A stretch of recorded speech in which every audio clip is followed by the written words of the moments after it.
Creative Mind by Ernest Shurtleff Holmes, Part 1. Introduction.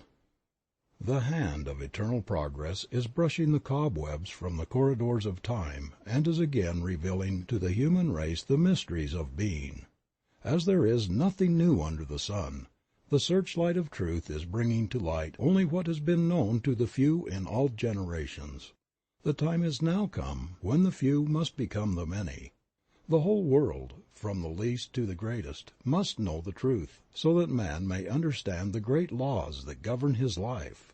He must learn to control his own destiny, to heal his own body, and bring happiness to his own soul. Ignorance must vanish, and understanding must be ushered in. Man is no longer to be governed by anything outside himself. Creeds, doctrines, churches, institutions, organizations, governments are all being changed to give place to the realization of the individual. There is a power in and through all that is working this great transformation. All that will not measure up to the standard must fall by its own weight. All that is in line with the truth must still prosper. The time is at hand. We are in the greatest age of all history. We are in the age of the unifying of all people and all things into the ever-present one. The temple not made with hands is now being silently builded by the emancipated souls of this planet. This little book is an attempt to explain what each soul must discover for himself, that he stands in the midst of an eternal creative power which presses itself around his own thought, and casts back to him glorified all that he thinks. If it awakens within the consciousness of one single individual the realization that the mind of the universe, which is the only mind that there is his own mind, that the creative power of this mind is his also, that the manifestation of this mind is his own individuality, that the love and power and peace of this mind is within himself, it will not be written in vain. May it then do much in simplifying and bringing to light some of the deeper mysteries and meanings of life. Ernest Shurtleff Holmes, October 1st, 1918. In the beginning. In the beginning, God. Clear and expressive are these words. In the beginning, God only. No manifest universe, no system of planets, nothing of form or life, of brute or man. God was the spirit of all that was to be, but he had not yet moved upon the waters. Then this all-being moved or began to create. Where did spirit move? Upon what did it move to create? Where did it get a pattern? What means or power did it employ? Through what agencies did it work? In short, what is the world, ourselves included, made out of, and how did we and all else come into being? These questions, correctly answered, would solve the problem of being and set men free. Let us consider. The Spirit was all. There was nothing else but itself. All-inclusive, everywhere, infinite. This all-spirit could not have had the impulse to move unless it were self-conscious. Therefore the Spirit is the power that knows itself. It is accordingly all-knowing as well as all-present, being one, undivided. Whatever it knows all over instantly. We find then that the Spirit operates through self-knowing. It moves, and that inner movement must be one of infinite power, moving upon itself, since it is all, and with a definite purpose. The Spirit then moves upon itself, and makes out of itself all that is made. In other words, what we see comes from what we do not see, through some inner intelligence at work, which knows there is no power but itself. The things that are seen are not made of the things that do appear. The only possible operation of intelligence is thought, or the Word. So all things were made by the Word, and without the Word was not anything made that hath been made. How simple the process of creation when we understand it! The Spirit speaks. And since there is nothing but the Spirit, and it is all power, it has only to speak and it is done. The Word was with God, and the Word was God. From the Word, then, comes forth all that appears. Each life, human or divine, each manifestation is a different kind of word coming into expression. The great fact to dwell upon is that spirit needs nothing to help it. It is self-conscious and has all power and all ability to do whatever it wishes to accomplish. It operates simply by speaking. It is hard to get a clear concept of this great ceaseless cause, this something from which all things come. At times we get into a maze of confusion when we attempt to realize what the Spirit means. It is then that we should think of it as the great reason behind everything. Being all knowledge, it must know itself, and must know everything it creates. So it knows us, and it knows everyone. Since it is all presence, we can contact anywhere, and will never have to go to some particular spot to find it. As it is all-knowing and operates through the power of the Word, it knows everything we think. Just how it creates we cannot know, and need not attempt to understand, for whatever this process of creation is, we find it is always an inner thought process. We should keep this in mind. The Spirit makes all things out of itself. Everything comes into being without effort.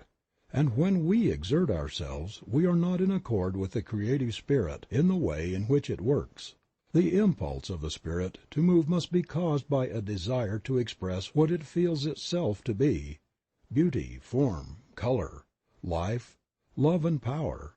All things else we find in the manifest universe are attributes of the Spirit, and are caused to spring into being through the Word, because the Spirit wants to enjoy itself. We find then that the Word, which is the inner activity of thought, comes first in the creative series, and all else comes from the effect of the Word, operating upon a universal substance. If the Word precedes all else, then the Word is what we are looking for, and when we get it, we shall have what the world has sought from time immemorial. We must, if we wish to prove the power of the Spirit in our lives, look not to outside things or effects, but to the Word alone. The human eye sees, and the human hand touches only that which is an effect. Unseen law controls everything, but this law is also an effect. Law did not make itself. The law is not intelligence or causation. Before there can be a law, there must be something that acts, and the law is the way it acts. It is intelligence. In the beginning was the Word. This Word, or the activity of the Spirit, is the cause of the law, and the law in its place is the cause of the thing, and the thing is always an effect. That is, it did not make itself. It is a result. The Word always comes first in the creative series.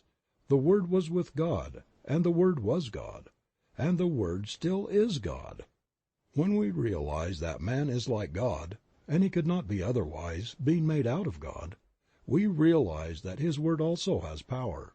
If there is but one mind, then it follows that our word, our thought, is the activity of that one mind in our consciousness. The power that holds the planets in their place is the same power that flows through man. We must place the Word where it belongs, whether it is the Word of God in the universe or the Word of man in the individual. It is always first, before all else, in the beginning. The real sequence is this: cause, Spirit; intelligence, God; the Word, the activity of intelligence, the effect, or the visible thing, whether it is a planet or a peanut. All are made out of the same thing. What we need to do is learn how to use the Word so that all will come to see that they are creative centers within themselves. A principle that can be proven. Knowing that mind is, we have a principle that is absolute. It is exact. It is going to correspond with our thinking about it. The first great necessity is to believe this. Without belief we can do nothing. This is the reason Jesus said, "It is done unto you even as you have believed." Always it is done unto people as they believe, and there is something that does it which never fails. We must believe that our word is formed upon and around this creative mind. For instance, we wish to create activity in our business. We believe that our word is law about that thing, and there is something that takes our thought and executes it for us.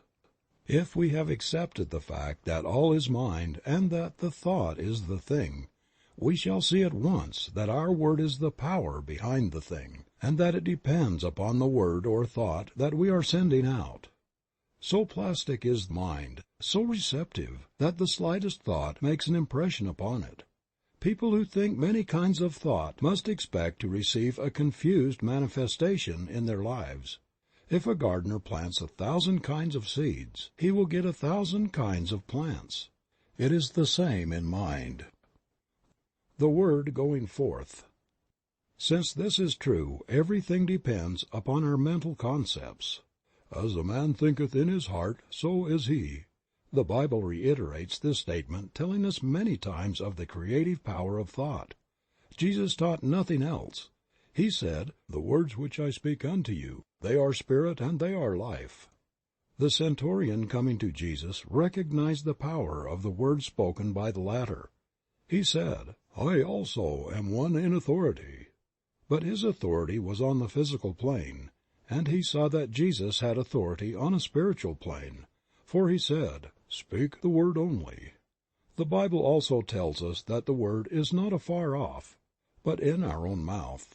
It is neither here nor there. It is within every living soul. We must take responsibility for our own lives. We must awake to the fact that they have absolute control over their lives, and that nothing can happen by chance. Then they will have a broader concept of God, a greater tolerance for their neighbor, and a greater realization of their own divine nature. What a relief from strenuous labor, no more struggle or strife. "Be still and know that I am God, and beside me there is none other." The Spirit being all there is, we cannot conceive of anything that can hinder its working. When the Spirit has spoken, the Word becomes law. For before law is the Word. It precedes all else. First is absolute intelligence, all power, all presence, all causation. Then the movement upon itself through the power of the Word. Then the Word becoming law. The law producing the thing and holding it in place. So long as the Word exists, the thing will exist. For since the Word is all power, there is nothing beside it. I am that I am, and beside me there is none other. This I am is Spirit, God, all. There is no physical explanation for anything in the universe. All causation is spirit and effect spiritual. We are not living in a physical world, but in a spiritual world peopled with spiritual ideas. We are now living in spirit. God, or Spirit, governs the universe through great mental laws that work out the divine will and purpose, always operating from intelligence.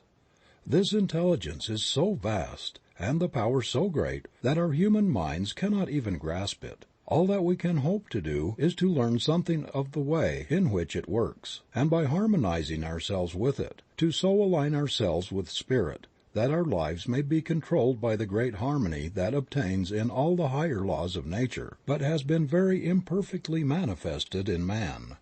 This brings us to the second point of consideration. Why and what is man? We find in the physical universe that automatic laws govern everything. For instance, the tree cannot say, "I will not," because of the law that holds it in place. It grows without any volition of its own. So it is with all nature, but when we come to man we find a different manifestation of the Spirit, a being who can say, "I choose." In all creation man alone is an individual, man alone is free, and yet man alone wants, is sick, suffers, and is unhappy. Man marks the earth with ruin. Why? Because he has not found his true nature. The very thing that should free him, and eventually will do so, now limits him. God could not make an individual without making him able to think, and he cannot think without bringing upon himself the results of his thought, good or bad. This does not mean using two powers, but using the one from two standpoints. Nothing in itself is either good or bad. All things exist in the mind as a potentiality, Mind is eternally acting upon thought, continually producing its own images from mind, and casting them out into manifestation. Man must be the outcome of the desire of the spirit to make something which expresses the same life that it feels. Man is made to be a companion of the Infinite, but to arrive at this exalted plane of being he must have his freedom, and be let alone to discover his own nature, to return love to his Creator only when he chooses to do so. At the doorway, then, of man's mind this wonderful God has to wait. "Behold, I stand at the door and knock." The opening must be on the part of the individual. Man lives in a mind that presses in upon him from all sides with infinite possibilities, with infinite creative power. The divine urge of infinite love crowds itself upon him and awaits his recognition. Being the image of this power, his thought also must be the word, or cause it life. At the center of his being is all the power that he will need on the path of his unfoldment. All the mind that man has is as much of this infinite mind as he allows to flow through him. We have often thought of God as far off, and of man as being separate from all the good, and now we are coming to see that God and man are one, and that one is simply awaiting man's recognition, that he may spring into being and become to man all that he could wish or want. "As the Father has inherent life in himself, so hath he given to the Son to have life within himself." It could not be otherwise. We are all in mind, and mind is always creating for us as we think, and as we are thinking creatures, always thinking, our happiness depends upon our thought. Let us consider the law of our life. The law of our lives. Spirit creates through law. The law is always mind in action. Mind cannot act unless intelligence sets it in motion. In the great universal mind, man is a center of intelligence, and every time he thinks he sets mind into action. What is the activity of this mind in relation to man's thought? It has to be one of mental correspondence. That is, mind has to reflect whatever thought it casts into it. Wonderful as universal mind is, it has no choice but to create whatever thought is given it. If it could contradict that thought, it would not be a unit, since this would be recognizing something outside itself. This is a point in truth which should not be overlooked. The one mind knows only its own ability to make whatever is given it. It sees no other power and never analyzes or dissects. It simply knows, and the reason why people do not understand this is that they have not realized what mind is. The ordinary individual thinks of mind only from the limitation of his own environment. The concept he has of mind is the concept of his own thinking, which is very limited.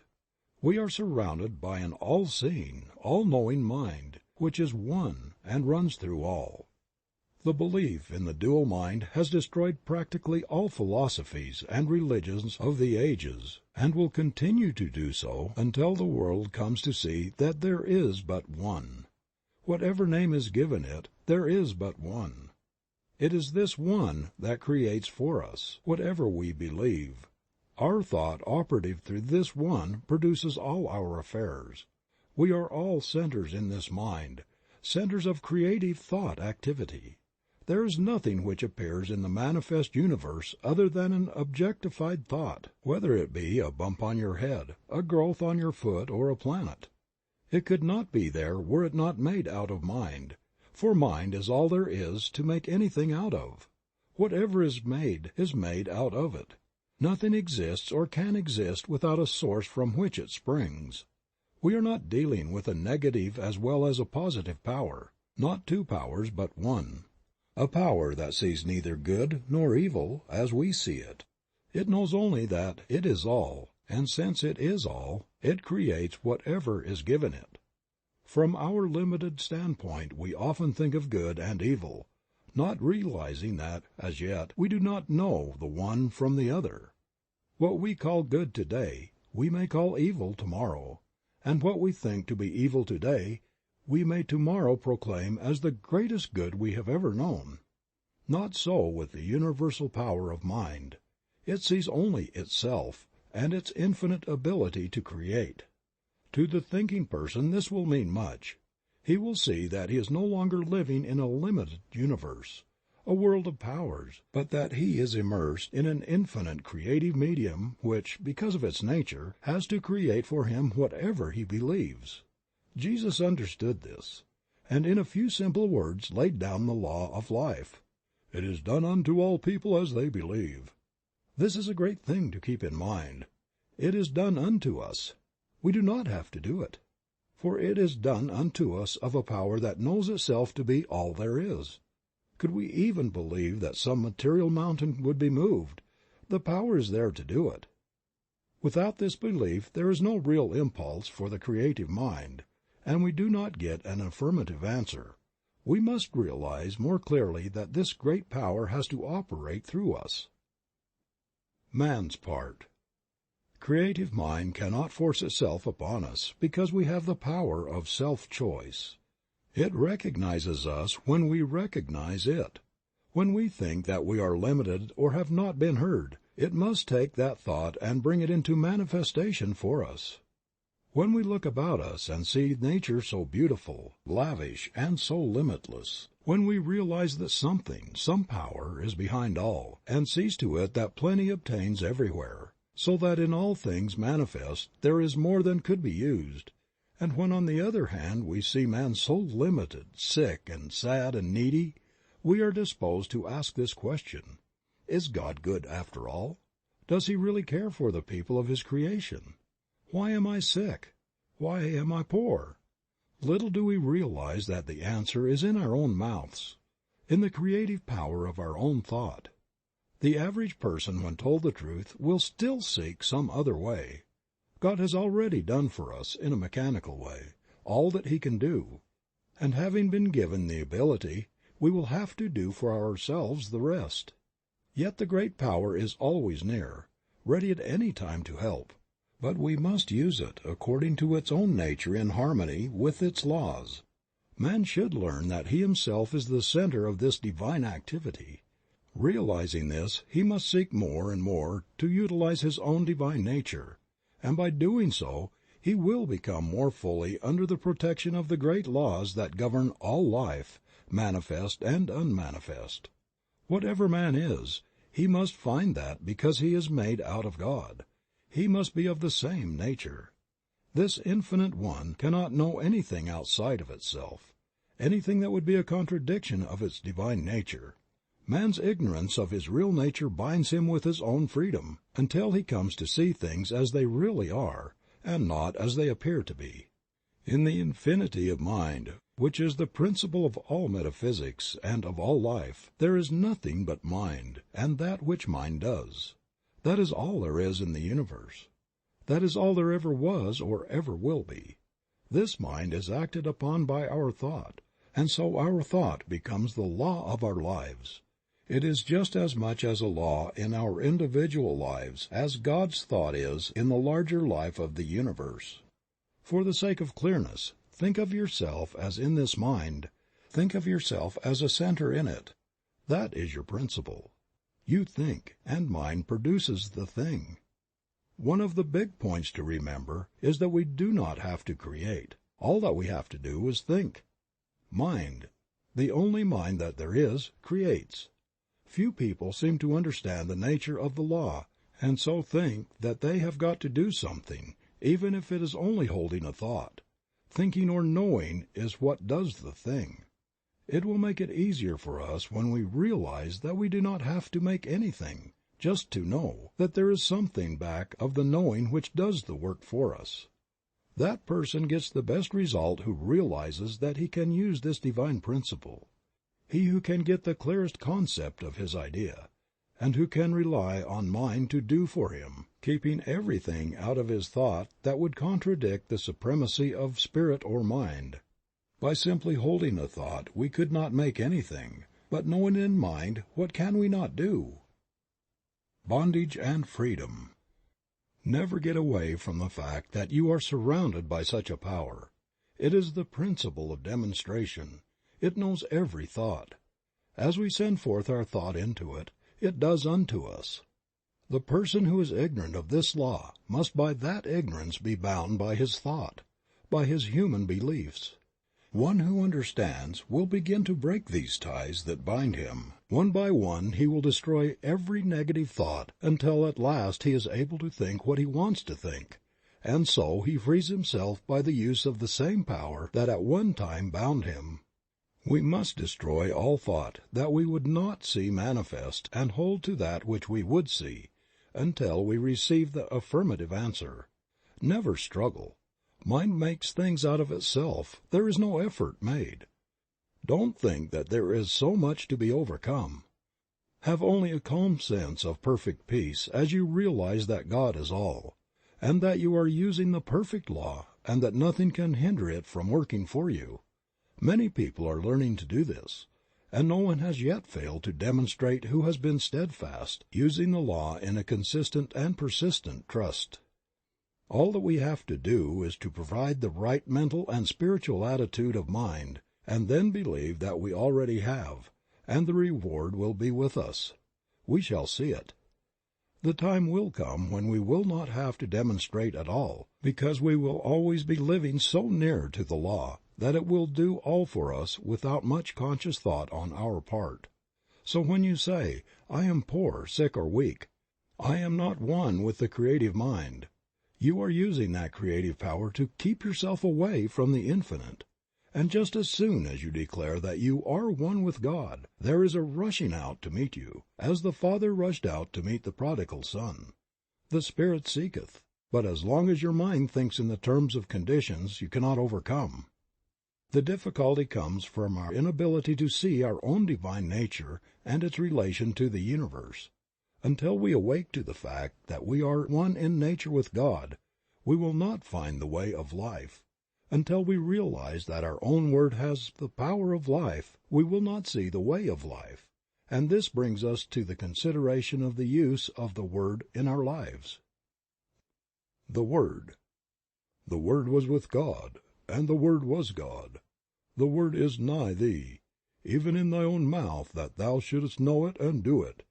What does this mean?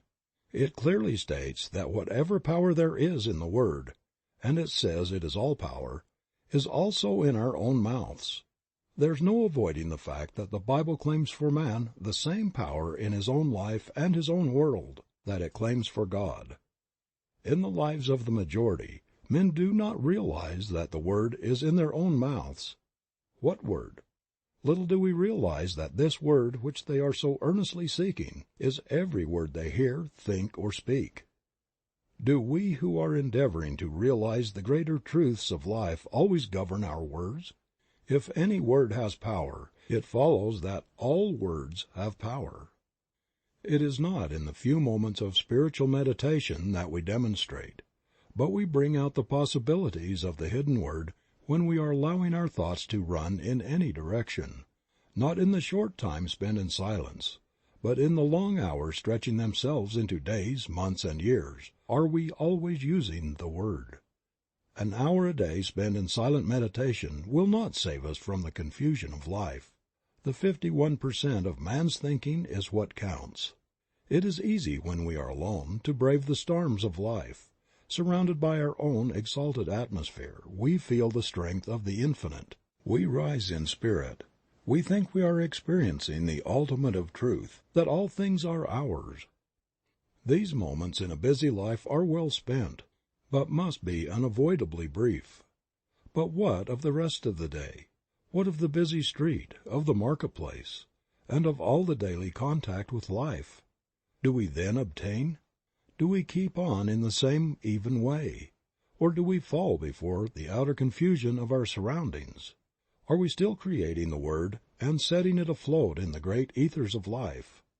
Are these words creating for us? Yes. How necessary, then, to keep the independence of the solitude. How seldom we do this! God sent an angel to speak to me. A word he was fain I hear. And the angel brought the message and whispered it in my ear. God knew I needed the word he sent. I had lost the zest of fight, and the right was all but beaten, and wrong it was all but right. Simple the word that he sent me, but it soothed a spirit raw with the pain of too much striving. 'Twas love fulfills the law. Few people indeed in the day in which we live are well poised. Where do we find the man who can live above his surroundings, who in his own thought can dominate all conditions, and in the midst of the crowd keep his own even way and his own counsel? When we do meet such a person we will know him, for we will find on his face the image of perfect peace. We shall detect in his bearing the ease and independence that comes only to the man who has found himself, and who is centered not in the outer, but in the inner world. Such a character as this has the power to attract to himself all of the best in the world. He is a center toward which all else must gravitate. The atmosphere which he creates and with which he surrounds himself is one of absolute calm and peace. The world at once sees in this man a master, and gladly sits at his feet. And yet this man who has risen above the thought of the world cares not that other people should sit at his feet. He knows that what he has done all may do, and he well knows that all the teaching in the world will not produce another such as he. He knows that it is not from the teaching but from the being that true greatness springs. So this man does not go around teaching or preaching. He simply is. The man who has arrived. The man who has arrived will realize he has done so in the midst of an outer confusion. He will be the one who has gone into the silence for strength, and has come out into the world equipped with power from on high. But that light which he has received must be kept burning. Not alone in silence, but in the busy throng must all of us find the way of life. Our every thought creates. For the majority of us these thoughts come in everyday affairs, some of which are very trivial, but these too will be demonstrated. We have missed the whole point, unless we have learned so to control our thought that time and place make no difference. The power we have within us. We have within us a power that is greater than anything that we shall ever contact in the outer. A power that can overcome every obstacle in our life and set us safe, satisfied, and at peace, healed and prosperous in a new light and in a new life. Mind, all mind is right here. It is God's mind, God's creative power, God's creative life. We have as much of this power to use in our daily life as we can believe in and embody. The storehouse of nature is filled with infinite good, awaiting the touch of our awakened thought to spring forth into manifestation in our life. But the awakening must be on our part, and not on the side of life. We stand at the gateway of limitless opportunity in the eternal and changeless Now. Now is the day in which to begin the new life that is to lift us up to the greater expression of all that is wonderful. The word that we speak is the law of our life, and nothing hinders but ourselves. We have through ignorance of our real nature misused the power of our word, and behold what it has brought upon us, the very thing that we feared. But now it shall produce a new thing, a new heaven and a new earth. Individual ideas. We find that in the universe every separate idea has a word, a mental concept behind it, and as long as that word remains, the thing is held in place in the visible world. When the concept is withdrawn, the idea in the visible melts away, disappears. It ceases to vibrate to the word, which is the law behind it. For when the word is withdrawn, the condensation of the ether that forms the word melts again into the formless. There was a time when the world was without form, and from the word alone all things were made that are made. When our word says that there is no longer life in our bodies, the life principle withdraws, and our bodies return to the substance from which they came. Here is the great mystery of life, that we are able to use this creative word for whatever purpose we may desire, and that word becomes the law unto the thing for which it was spoken. And so in our lives we might say that without our word was not anything made that was made. For we are given the power to sit in the middle of our lives and direct all their activities. There is no struggle and no strife necessary. All we have to do is to know. We must awake and with the glorified consciousness of an emancipated soul use our God-given power. The reason for the universe. This universe is the reason, first, of an infinite intelligence which speaks or thinks, and as this thought becomes active within itself, it creates from itself, at the power of its own word, the visible universe. We are living in a universal activity of mental law. We are surrounded by a mind which receives every impression of our thought and returns to us just what we think. Every man, then, is living in a world made for him from the activity of his thought. It is a self-evident proposition that mind must create out of itself. And this self, being limitless, it follows that its creative power is without limit. Mind in action. Everything that we see is the result of mind in action. We all have a body, and we have what is called a physical environment. We could have neither if it were not for mind. The law implanted within us is that we need nothing except ourselves and this all-wise creative mind to make anything, and that just so far as we depend upon any condition, past, present, or future, or upon any individual, we are creating chaos, because we are dealing with conditions and not with causes. Every living soul is a law unto himself, but of this great truth few people are conscious. It seems difficult for the race, which feels itself to be so limited, to comprehend the fact that there is a power that makes things directly out of itself, by simply becoming the thing that it makes, and that it does this by self-knowing. But we will not demonstrate until we see at least some of this, the greatest truth about life. We should realize that we are dealing with the principle that is scientifically correct. It will never fail us at any time, but is eternally present. We can approach the infinite mind with a depth of thought and understanding, knowing that it will respond, knowing that we are dealing with reality.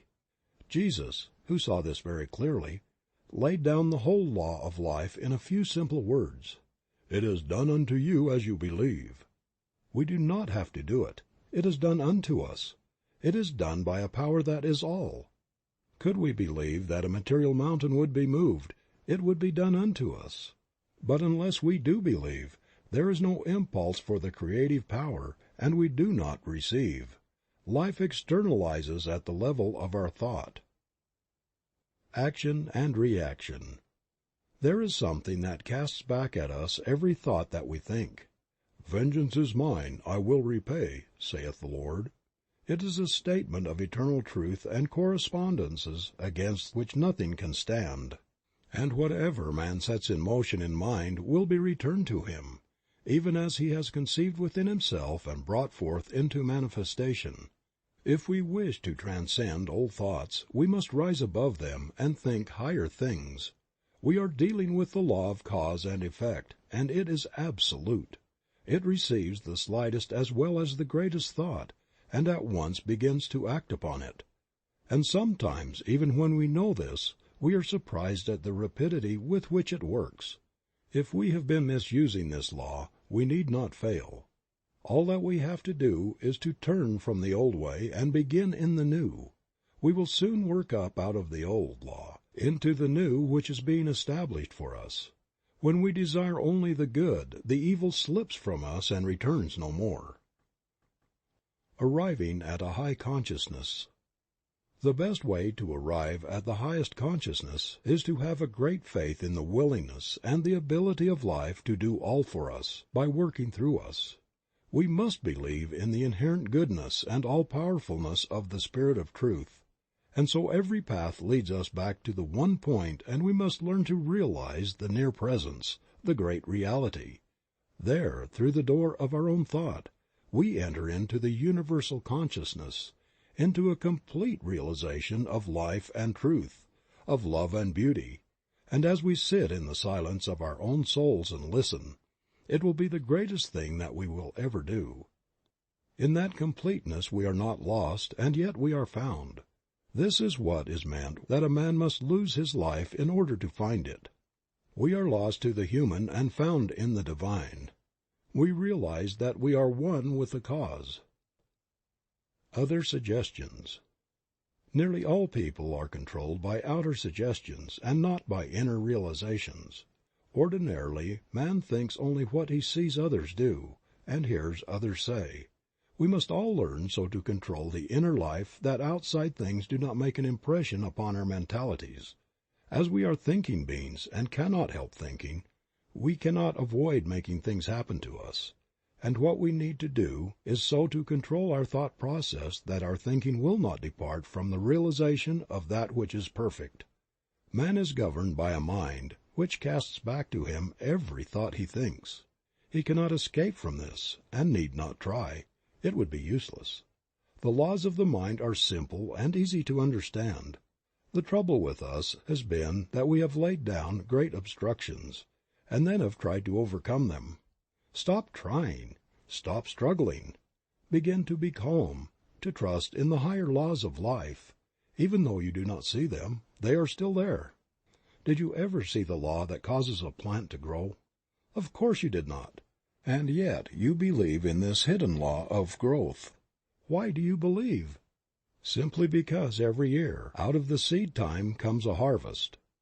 Shall we not have as great faith in the highest laws of being? To those souls who have dared to believe has come as definite an answer as came to those who believed in receiving a harvest from the planted seed. This law is, and if we would see results we must use it. That is, we must provide the mental receptivity that will prepare us to accept the gift when the Spirit makes it. This receiving is a mental process, a process in which we lose all sense of limitation. If you wish to demonstrate prosperity, begin to think and talk about it, and to see it everywhere. Do nothing that contradicts this thought, either mentally or physically. The world is full of good. Take it and forget all else. Rise above depression and be glad you are saved from adversity. The human mind needs to be cleansed from the morbid thoughts that bind through its false beliefs. No living soul can demonstrate two things at the same time, if one contradicts the other. There is no way except to let go of all that you do not wish to come into your experience, and in mind take all that you do wish. See, hear, talk about, and read only what you wish, and never again let a negative thought come into your mind. God knows good only, and when we are in line with good, He knows us. When we are out of harmony with good, we say, God has forgotten us. On the one hand, we have an infinite intelligence which has brought us up to where we are today, and having done all that it can for us now, lets us alone to discover our own nature. On the other hand, we have the infinite law, which is an activity of God, and we can use it for what we will, only with this provision, that, in so far as we use it for the good of all, are we protected. The law obtains through all nature that as a man sows, so must he reap. Now the Father has brought us to where we can understand life, and we must go as we choose. If we are in harmony with the great forward movement of the Spirit, there is nothing that can hinder our advancement. If we oppose it somewhere along our pathway, it will crush us. As with individuals, so with nations. In so far as they work with the right spirit, they prosper. When they begin to fail in the use of this law, they begin to fall. He who understands will take the position of one who wishes to work in union with the power of good, and to such a one will come all the power that he can conceive of and believe in. His word becomes an expression as the very word of God, and he must realize it to be all-powerful. So the one who is truly united with good will wish to express only the truth for all, and in doing so he is working along the lines of the enfoldment of the Spirit. And though he may seem to fail, from the ordinary standpoint, yet his success is assured, for he is at one with the only ultimate power before which, in time, all else must fall. End of Part 1. Part 2 of Creative Mind by Ernest Shurtleff Holmes. The use of the greater consciousness. In practice, the emancipated soul must always realize that he is in union with the Father. What the Father does, He can do in His own life. What God is, He can become. His word must be spoken with absolute authority. He must know. There should be no uncertainty. The Word is the only power. Everything must come from it, and nothing can stand against it. It is the great weapon which He is to use against all evil and for all good. It is His shield against all adversity, and His sure defense against all seeming limitation. The secret place of the Most High is in His own soul, where God dwells in eternal peace and infinite calm. Here He walks the waters of life undisturbed by the waves and the storm. Divine companionship is His for all eternity. Peace which transcends all human confusion comes, and he realizes that indeed he is honored of the Father. His word is flung out, and will work and none can hinder it. The sense of sureness is complete. Heaven and earth may pass away, but the word goes on and on, accomplishing that thing for which it was sent, and all power is given to it on earth and in heaven. If He speaks to the sick and they receive, it will heal them. If He says the word of prosperity, it will manifest, and nothing can hinder it. The world will abound with good, and His cup runneth over with life. What more can we ask?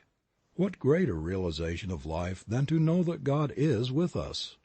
From this great realization comes peace, a peace which the world little understands, and a calm which is as deep as the infinite sea of love in which he realizes himself to be immersed. Peace brings poise, and the union of these two gives birth to power. No person can hope to arrive while he believes in two powers. Only as we rise to the realization of the one, in and through all, can we attain. When we speak the word, there must be no confusion, but only that calm reliance which knows that beside me there is none other. Realize that Spirit is all causation, and that all things are made out of it, by the operation of the Word through it, and that you can speak the Word that is one with the Spirit, and there will be no more confusion. As the Father has inherent life in Himself, so has He given to the Son to have inherent life within Himself. Speak the Word only, and it shall be done. The Word is in your own mouth, that ye should know it and do it. Stranger on earth, thy home is in heaven. Pilgrim, thou art the guest of God. The greater consciousness. Man is surrounded by a great universal thought power which returns to him always just as he thinks. So plastic, so receptive is this mind that it takes the slightest impression and molds it into conditions. There are two things in man which his thought affects, his body and his environment. At all times he is given absolute control over these two things, and from the effect of his thought upon them he cannot hope to escape. At first, being ignorant of this fact, he binds himself by a misuse of the laws of his being, but as he begins to see that he himself is responsible for all that comes to him on the path of life, he begins to control his thought, which in its turn acts on the universal substance to create for him a new world. The great soul is learning more and more to dare to fling out into mind a divine idea of himself, and to see himself perfect and whole. If he has a divine thought, he will get a divine thing. If he has a human thought, he will get a human thing.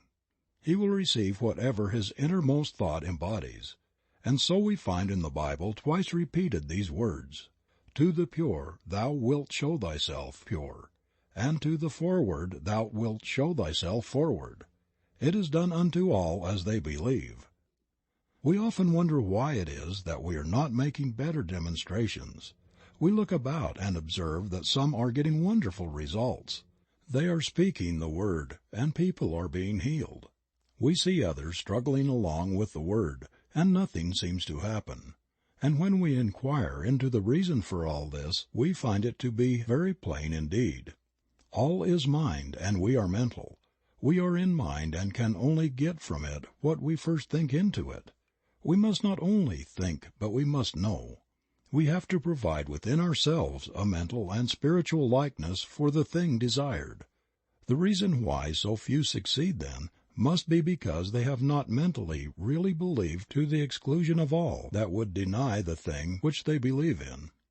And the reason why others do succeed must also be because they have absolutely believed and allowed real power to flow through and out into expression. They must have a real concept of life. Hold an object in front of a mirror and it will image in the mirror the exact size of the object.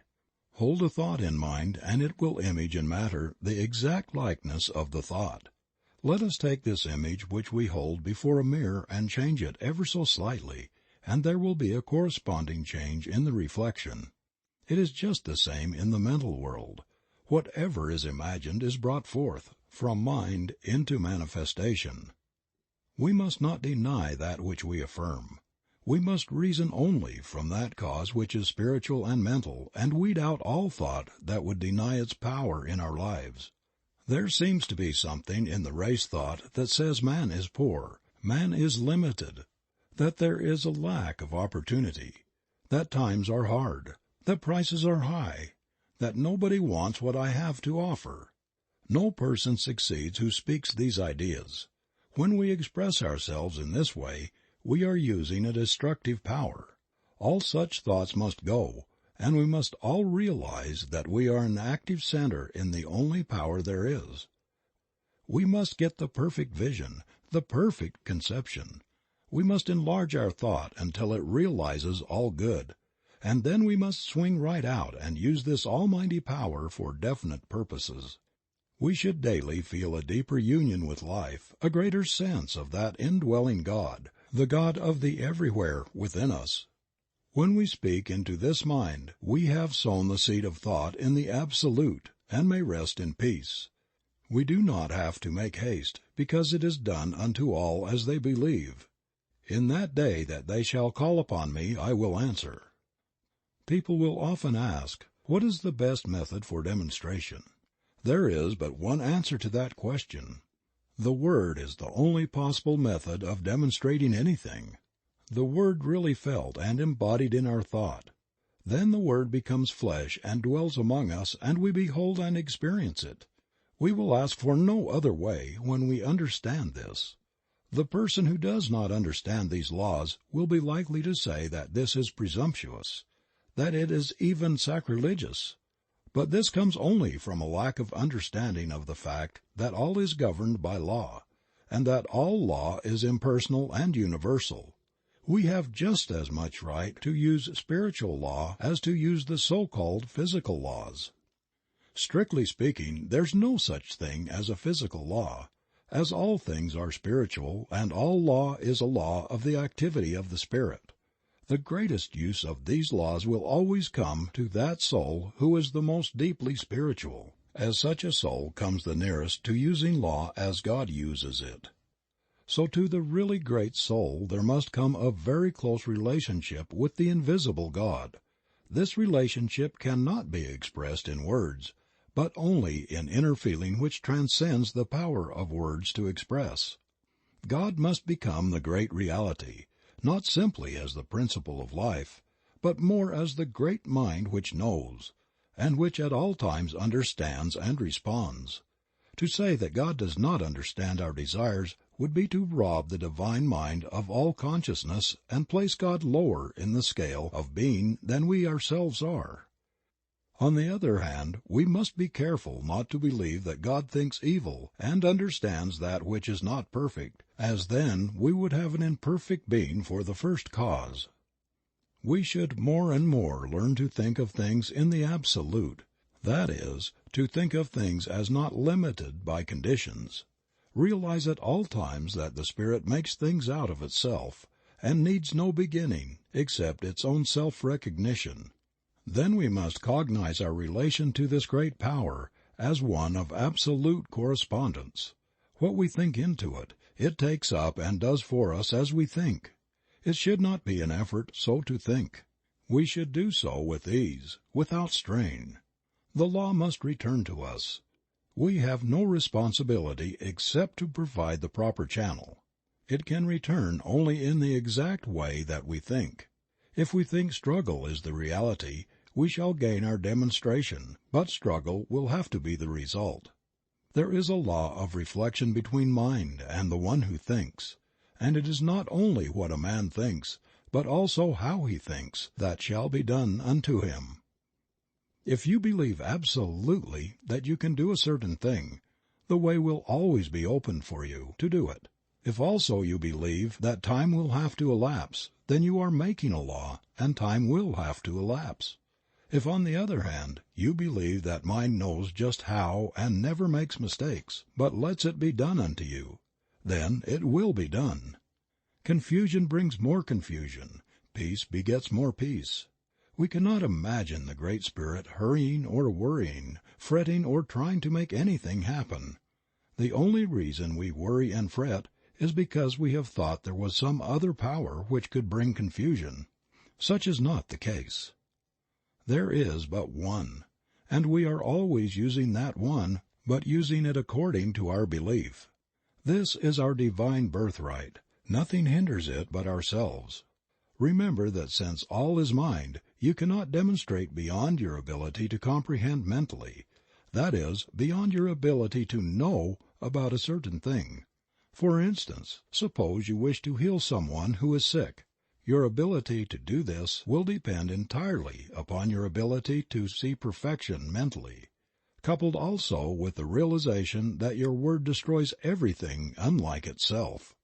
If you try to see perfection for a few minutes only, it will never heal.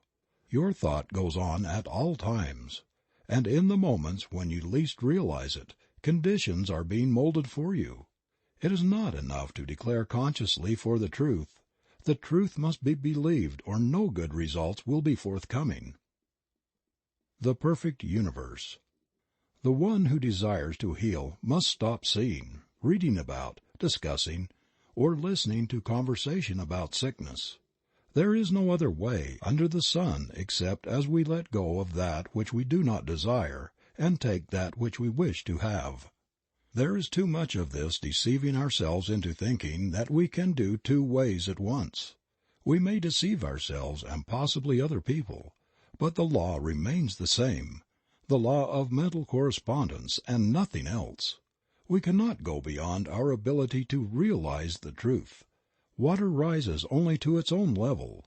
In our patients as well as in ourselves and our environment we will reflect what we are, not at our best in the few moments of silence, but in the long run of ordinary life and thought. To acquire the larger consciousness is no easy task.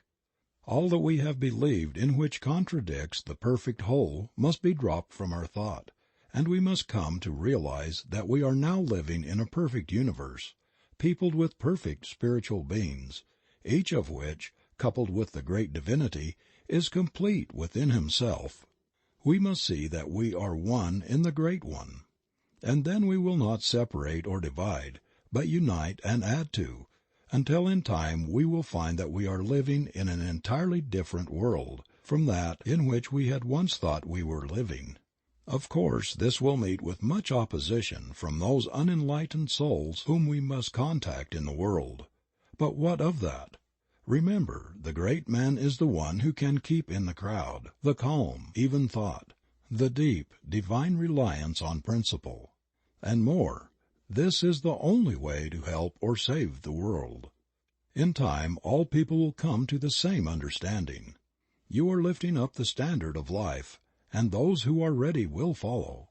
You have no responsibility to save the world except by exemplifying the truth. The world must save itself. All are alike. There is no difference between one person and another. Come to see all as a divine idea.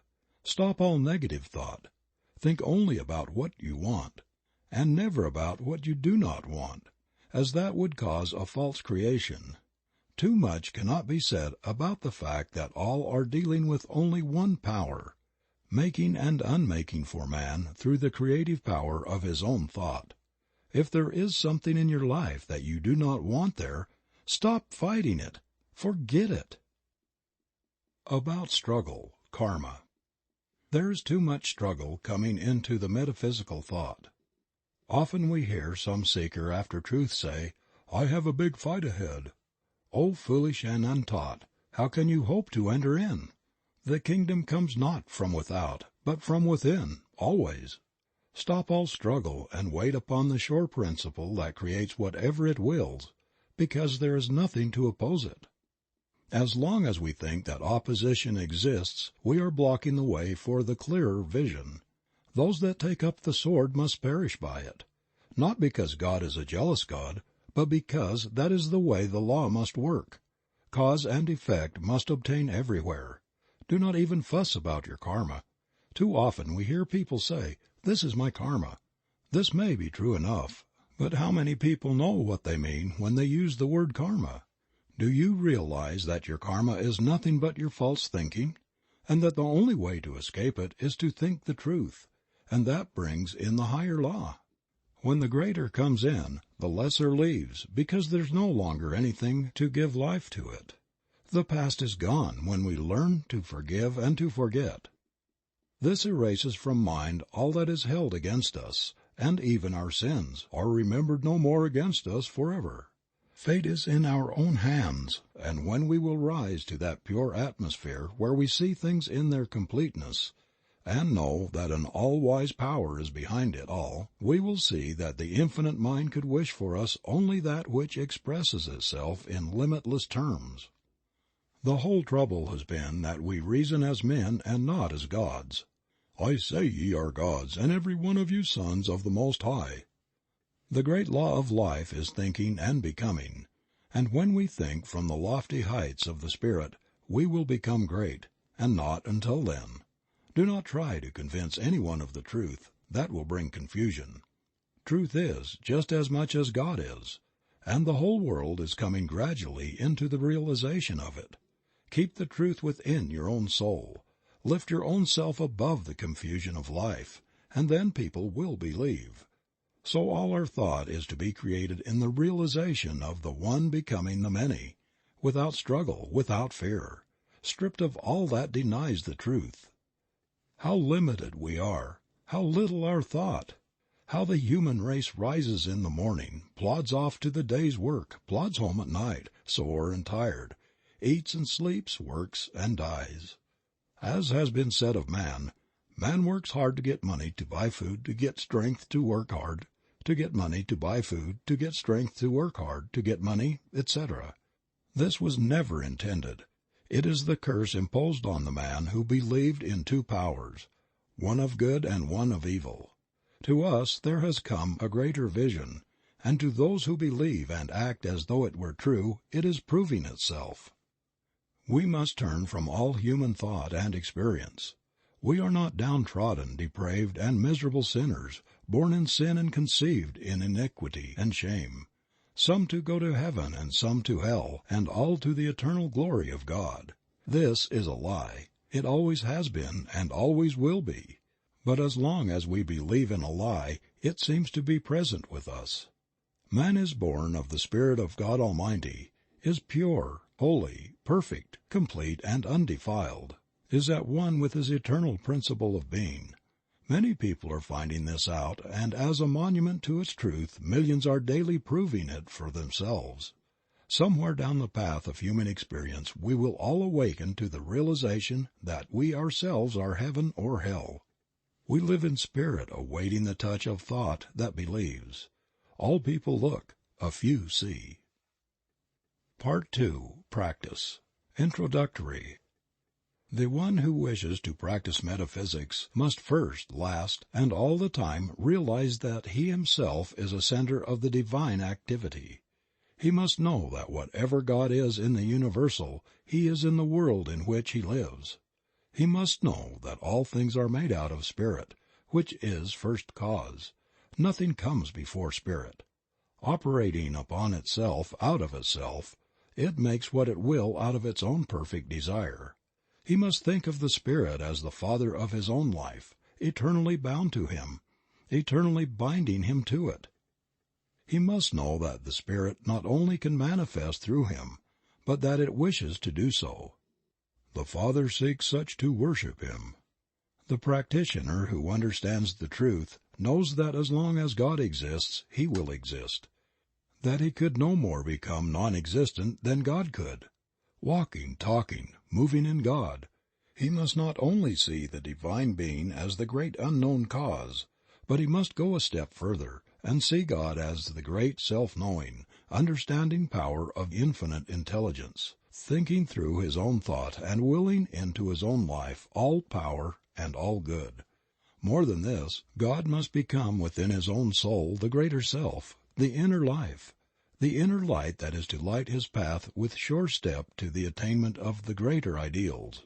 God is to become the great friend of his life, understanding him and helping him at all times to understand all things.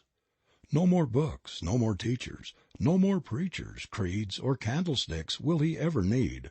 The old methods must vanish into their native nothingness, as the great realization that God is all in his life dawns upon his awakened thought. Naught is the squire when the king's at hand.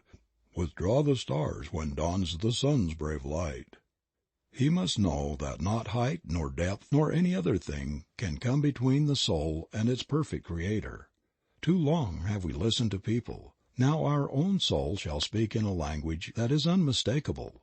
Now shall we ourselves become masters of all life and interpreters of all mysteries. Now my Father and I are one. As the Word of God goes forth and sets in motion the all-law, so must we realize because we are one with the Word that our own thought has the power of expression. The one who wishes to heal must come to see all evil as impersonal, fastening it to no one, but realizing that it is simply false thought. The healer knows that the word which he is to speak will destroy this false impression, and by erasing it, it will vanish. There should be absolutely no sense of responsibility beyond speaking the word in positive faith, knowing. All struggle belongs to the old order. In the new, peace takes the place of confusion. Faith answers the cry of doubt and fear, and the word is supreme. We must know that our word is law, and cannot be set aside by the false thought of the world. Every time that we state a truth, we must know that that truth destroys all that is unlike itself and frees the thought of the one whom we wish to help and to heal. This word must become the new law which frees. People are sick because they think sickness, and will be healed only when they turn from this kind of thought and begin to think in terms of health. The same power used in two ways.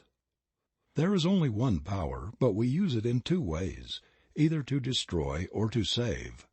The blessing and the curse are one and the same thing. The power of mind used either affirmatively or negatively. The word used in fear and doubt or in faith and assurance. You do not have to understand material philosophy or be learned in the books of the human race.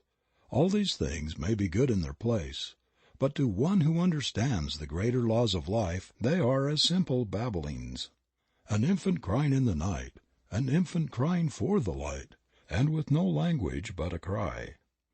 We no longer cry, we know.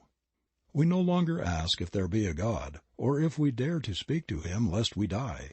We do not analyze, dissect, affirm, or deny. We know. We trust our own word because first we know in whom we have believed. The sooner the one who is striving to attain will realize that truth must become revealed through his own soul, and not that of another, the sooner he will attain. We must then become immune from the race suggestion of an hypnotic power that sets itself up as an authority. There is no other authority than your own soul, as there is no law but that your soul has set. Leave authorities to smaller minds, and to those who need a leader because of their own self-confessed weakness, and be free. Dare not to stand amidst the eternal way, and proclaim your own atonement with all the power that there is, was, or ever will be. Practically the whole human race is hypnotized, thinking whatever it is told to think. We get our concepts from our physical environment. We say, see sin, sickness, death and misery, happiness and calamity. And this concept we are giving to the creative, impersonal mind, and so we are making a law for ourselves that will produce what we believe in. Do we really know what law means? It means that which will exact the utmost farthing from our own thought. Like produces like, attracts like, creates like. If we could see our thought and take a picture of it and of our conditions, we would see no difference between the two, for they are really but the inside and the outside of the same thing. We cannot make affirmations for 15 minutes a day and spend the rest of our time denying the thing which we have affirmed, and affirming the thing which we have denied, and obtain the results which we seek. We send out the word and it sets the power in motion. Then we think the opposite thing which neutralizes the first word, and zero is the result. We cannot demonstrate one iota beyond our mental ability to conceive and steadfastly to embody. Infinite as creative power is, receptive and quick as it can only become to us what we first think into it. God can do for us only what He can do through us. Dare to say, "Behold, I am He." Great men have come and gone, and behold, the greater now stands here where I stand, and I am that one. The world will laugh and perhaps scorn. The Christian world will hold up its hands in holy horror, lest you blaspheme. The unchristian world will smile knowingly. Neither the one nor the other will understand, but the understanding of either counts for nothing. You are now free, and your freedom will yet save the world from itself. The great soul finds within himself the divine companionship which he needs. He finds within himself the peace which passeth all understanding, and the power to do all things. All power. He speaks. His word is law, and it is done unto him of all the power there is. His word knows itself to be the law of life unto all for whom it is spoken and who receive it. Healing the sick. We shall be called upon to heal all manner of disease, to comfort the sorrowing, and to bring peace to the distressed. First we must heal ourselves. When we are healing others, we are also healing ourselves. A healer's work takes place within himself. This idea of sending out thought and holding thought is all a mistake. Things come into being not only by taking thought, but by knowing that the Word is infinite. This Word is in your own mouth, and there alone can it be spoken. Here your responsibility begins and here it ends, in your own mouth. You must feel no responsibility for the recovery of your patient, for it brings confusion and disturbance to be always wondering if it is working. It must work if you have the sure faith, and your patient is receptive. You are dealing with the same power that said, "Let there be light," and there was light. If your patient is suffering from a belief that he is dying of some dread disease, you must know that when you speak the word, it will destroy this false belief and set him free. There must be no doubt about the power in the word which you speak. It should be said in perfect calm, in peace, and with absolute faith that it will work. This word, then, establishes the law of life unto the patient.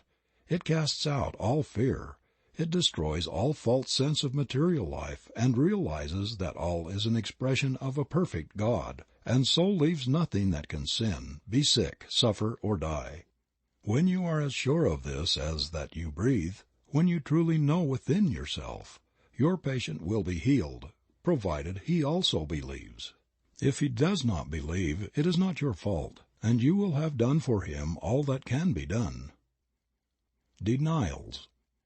Some people teach the use of denials. This must be settled by each individual for himself.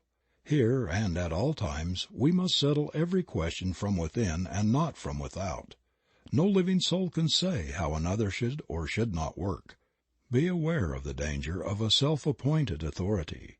This danger is as apt to come into new thought as it was in the old. No one is your authority on anything. Let us look into the philosophy of denials.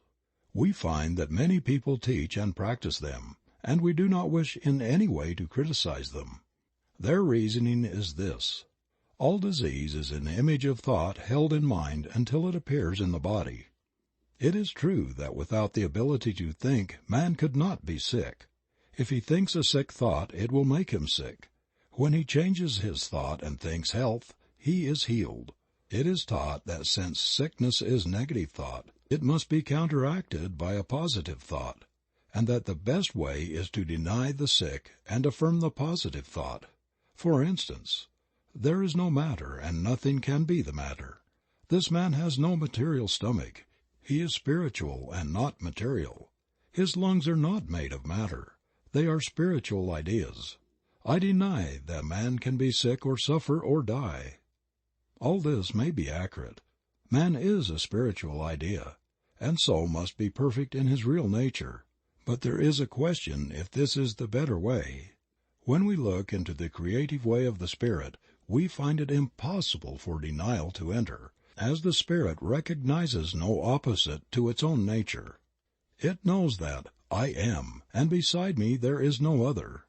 The Spirit does not deny anything. It simply affirms itself to be that which it desires to be. Seeing and recognizing no opposite to itself, it finds no need of denial. Indeed, this thought need not enter the mind. If we are working with the Spirit, we need not deny, but state the affirmative attitude of mind, realizing that we are dealing with the only power that exists. There is a subtle danger in using denials. We may deny to such an extent as to erect a barrier or build a mountain to overcome. Once realize that God makes things out of Himself simply by speaking, and you will never again use denials in treating. All that needs changing is the false thought, and by affirming that your word destroys everything but itself, you will embody all that a denial could. In those systems that teach denials, we find that the more enlightened ones are gradually using the affirmative method, and as this is the growth of experience, there can be no doubt that it is the better method. Of one thing we may be sure: the Spirit never denies. It simply knows that I am. The use of affirmations. The affirmation is the great weapon of the healer. It is in alignment with the way of the original creative spirit, and is the true use of the word of all power. We need only to say that our word is the law unto the case, and calmly state what we want to be done, and then say and do nothing that contradicts it, and wait for the fulfillment of that word. There is a power that operates on what we say, and it is done unto us, and we need have no fear about the results. If I am treating Mary Jones, I need only say I am helping her, and go to work within myself to realize that she is now a perfect being, made in the image of God. I must know that I am destroying all imperfection when I know within myself that I am speaking the truth, and realize that she is perfect. The healing is done as far as I am concerned. If she receives, she is healed. I am not responsible for her receptivity. Know that there is a power that corresponds to your own mental attitude, and you will see that the way you are believing is what makes things happen the way they do. Always believe in what you are doing. Never see the negative side of life. Never talk about it, or listen to talk of other people, and never think about or see imperfection, and you will have no trouble in making demonstrations. The highest attitude of mind. The highest attitude of mind, from which all else springs, is one of perfect calm and absolute trust in the Spirit. The one who can with perfect confidence look into the future, and with perfect ease of mind rest in the present, and who never looks backward, but who has learned to be still in his own soul and wait upon the Spirit, he is the one who will the most completely demonstrate the supremacy of spiritual thought over so-called material resistance. Be still and know that I am God. Non-resistance. Resist not evil, and it will flee from you. Here is a statement of one of the great laws of our being. When we resist, we make a mental image of the thing we are fighting, and that tends to have it created for us. When we learn to look only at what we want and never at what we do not want, we will no longer resist anything. Suffer it to be so now. You need not try to change the world. Let it alone. All people are doing the best they can. No one needs to be saved but yourself. And the sooner you realize this, the sooner you will attain. Get over that holier-than-thou attitude. It is an illusion that many people suffer from, especially in the religious world. The world is all right. It's not going to hell. It is on the way to heaven. It is getting good so fast that in the process many things are being overturned and confusion appears to be on the surface. A great change is taking place, and on the surface the results are as yet a little mixed, but underneath the power is at work, destroying all unlike itself. In time all will come to see this. What a load of responsibility we assume that we were never meant to carry. Remember that in the divine plan no mistakes are made, and that if God could have done it in a better way, He would have done it differently.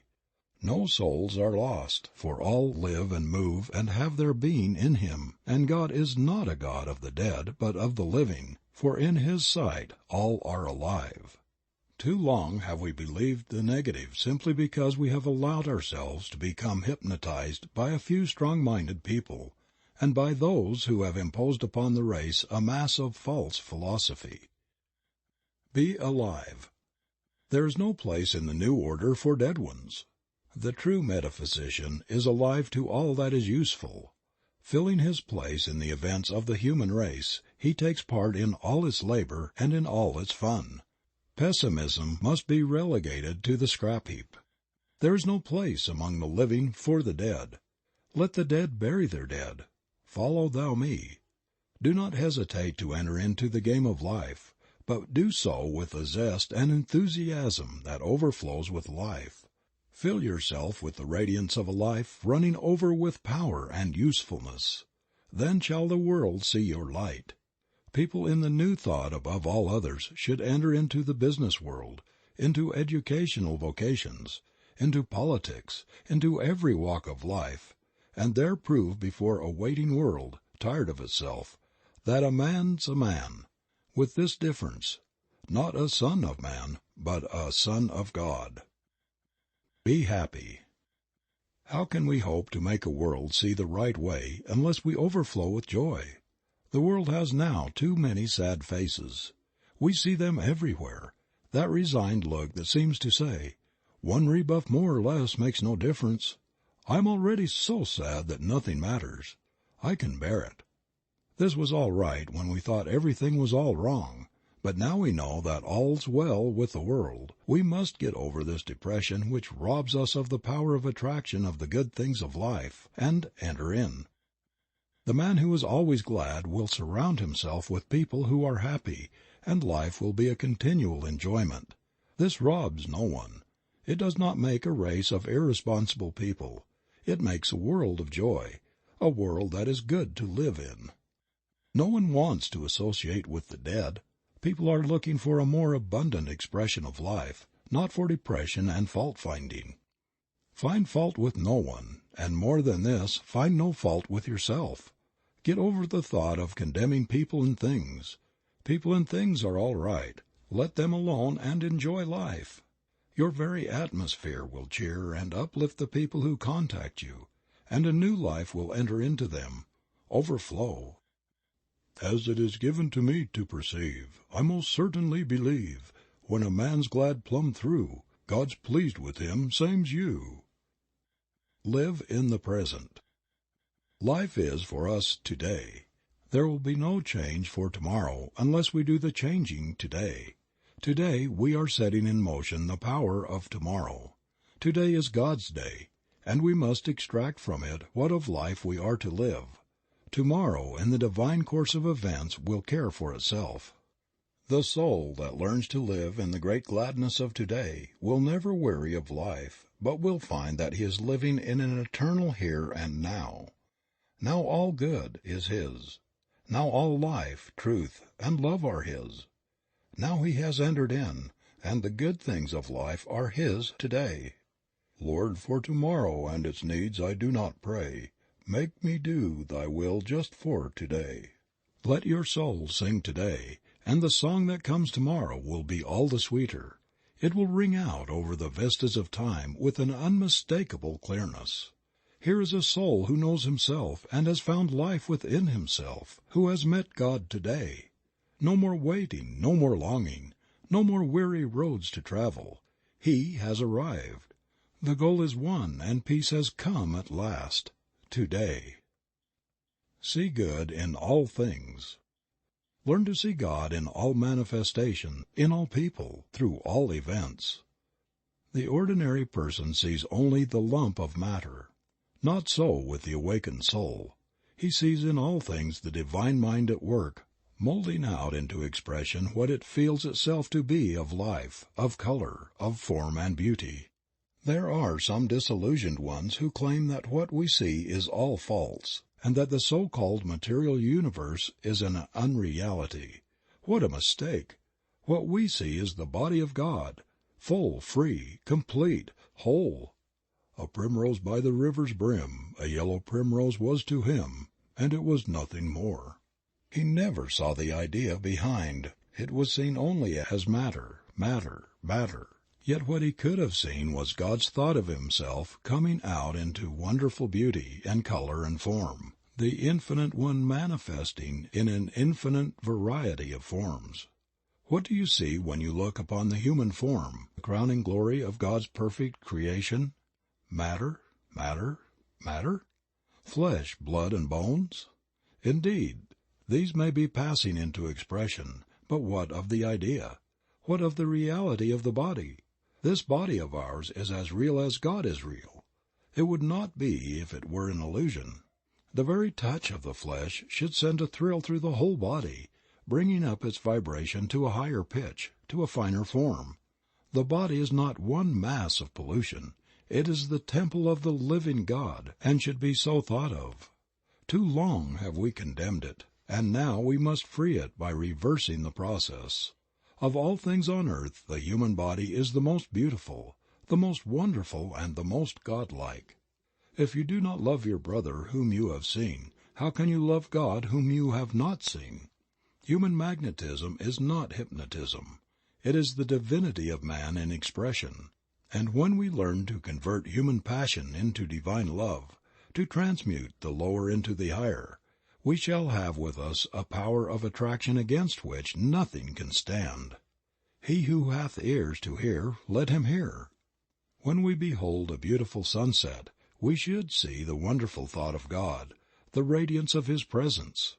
In the strength of the hills we should see the strength of the Spirit, and seeing all things as spiritual ideas, we should learn to love them because God has made them and given them to us to use. The soul who in ecstasy can rush up to a tree and embrace it realizes more of God than all the bigoted priests who have ever lived. The one who can sniff the ocean breeze with delight feels the presence of the Divine Being more keenly than does the one who kneels in despair before an awful God of justice. Learn then how to appreciate nature and nature's God. Spend much time in the out of doors. Look up at the stars. Let them be your companions. Tread the pathless ways of the trees and the giant forests and see God in everything that you look upon, the God of the everywhere. End of Part 2. Part 3 of The Creative Mind by Ernest Shurtleff Holmes. Be expectant. Expect the best to happen. Don't sit around waiting for trouble. Have absolutely nothing to do with it. It is no part of the divine plan. It is an illusion of the material sense. One who has learned to trust will not be surprised, even when he finds things coming from the most unexpected sources. All things are man's to use, and then let go of.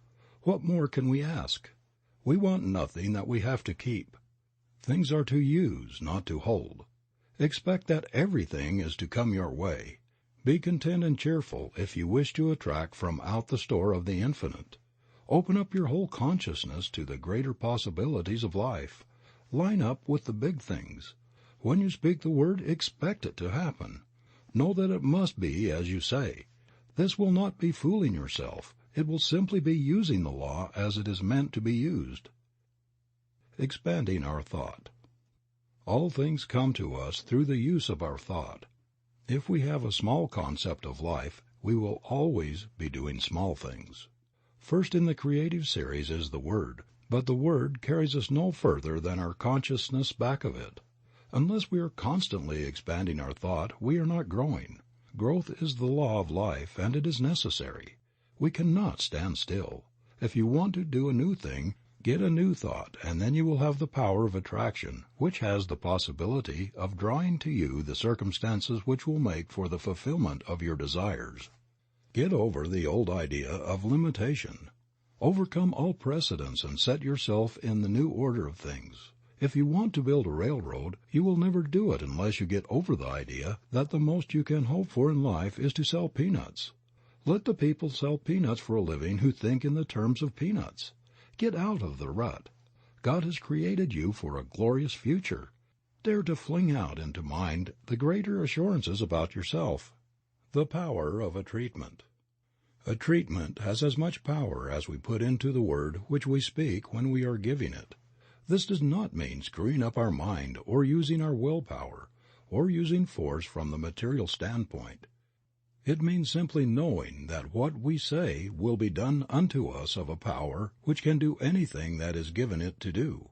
We must know that our word breaks down every material law and sets the patient free to express God. We must know that the word would endure even though all else should fail. Heaven and earth will pass away, but my word will accomplish. In calm confidence and perfect faith, speak and wait upon the perfect law. Get that mental attitude that never wavers. Be sure and it will be done. Repeating the treatment.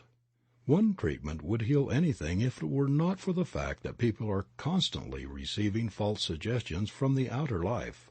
As it stands now, we should treat until we get results, always expecting that it will happen at once. Every treatment should be complete, and at the close we should always realize that it is done. The word spoken once from the mind that knows is immediately taken up by the mind in which we live, and this mind begins to create around the word, which is the seed, the thing of thought. We must speak that word with authority. There can be no wondering if it's going to work. When we plant a seed in the ground and water and care for it, we never doubt but a plant will spring into being. So it is with the word. It is acted upon by some power which we do not see, but that power is present, there is no doubt, since all who go about it get results. As Thomas Edison says of electricity, "It is, use it." So we say of mind, "It is, use it." Always remember that your every thought is the way you are treating, since it is the way that you are thinking. Impersonal healing. The very presence of one that understands the truth will have a great power of healing. The reason for this is that we are all in mind, and we have with us at all times our thought. And since all manifestation is the result of mind in action, and we are thinking beings and are always causing mind to act, the very presence of our thought will have some power to act upon whatever we are thinking about. We are dealing with the power which in itself is limitless. We limit it, and so it cannot become to us the bigger thing. Of itself the power is the same that made the worlds, and it cannot realize any sense of limitation.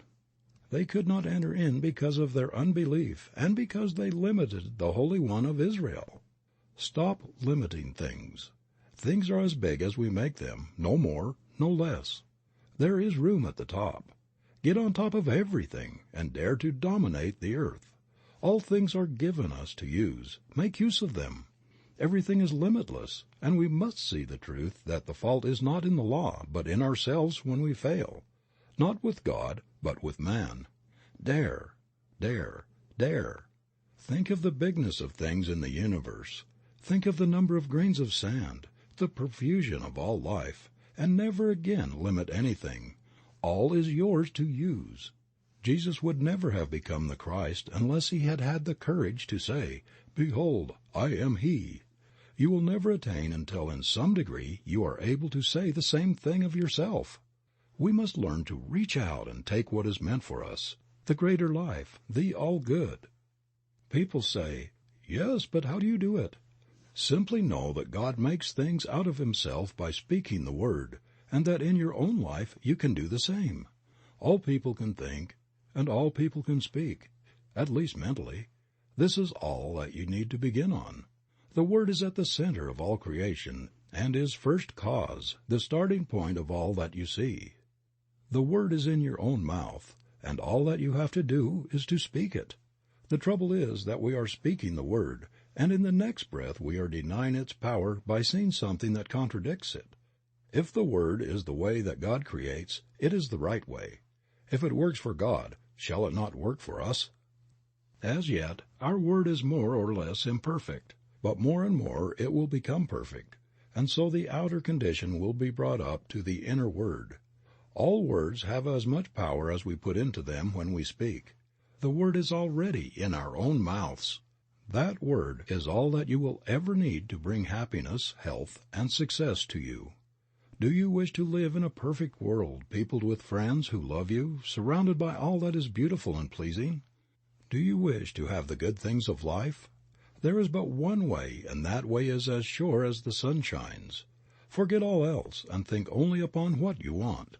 Control all thought that denies the real, and as the mist disappears before the sun, so shall all adversity melt before the shining radiance of your own exalted thought. The prodigal son remained a prodigal only so long as he chose to do so. When the thought came to him to return, he was greeted by the Father with outstretched hands. So shall we find that when we turn to that world which is perfect, there will be something that will turn with us, and we shall behold the new heaven and the new earth. Not in some far-off place somewhere beyond the clouds, but here and now shall we become free.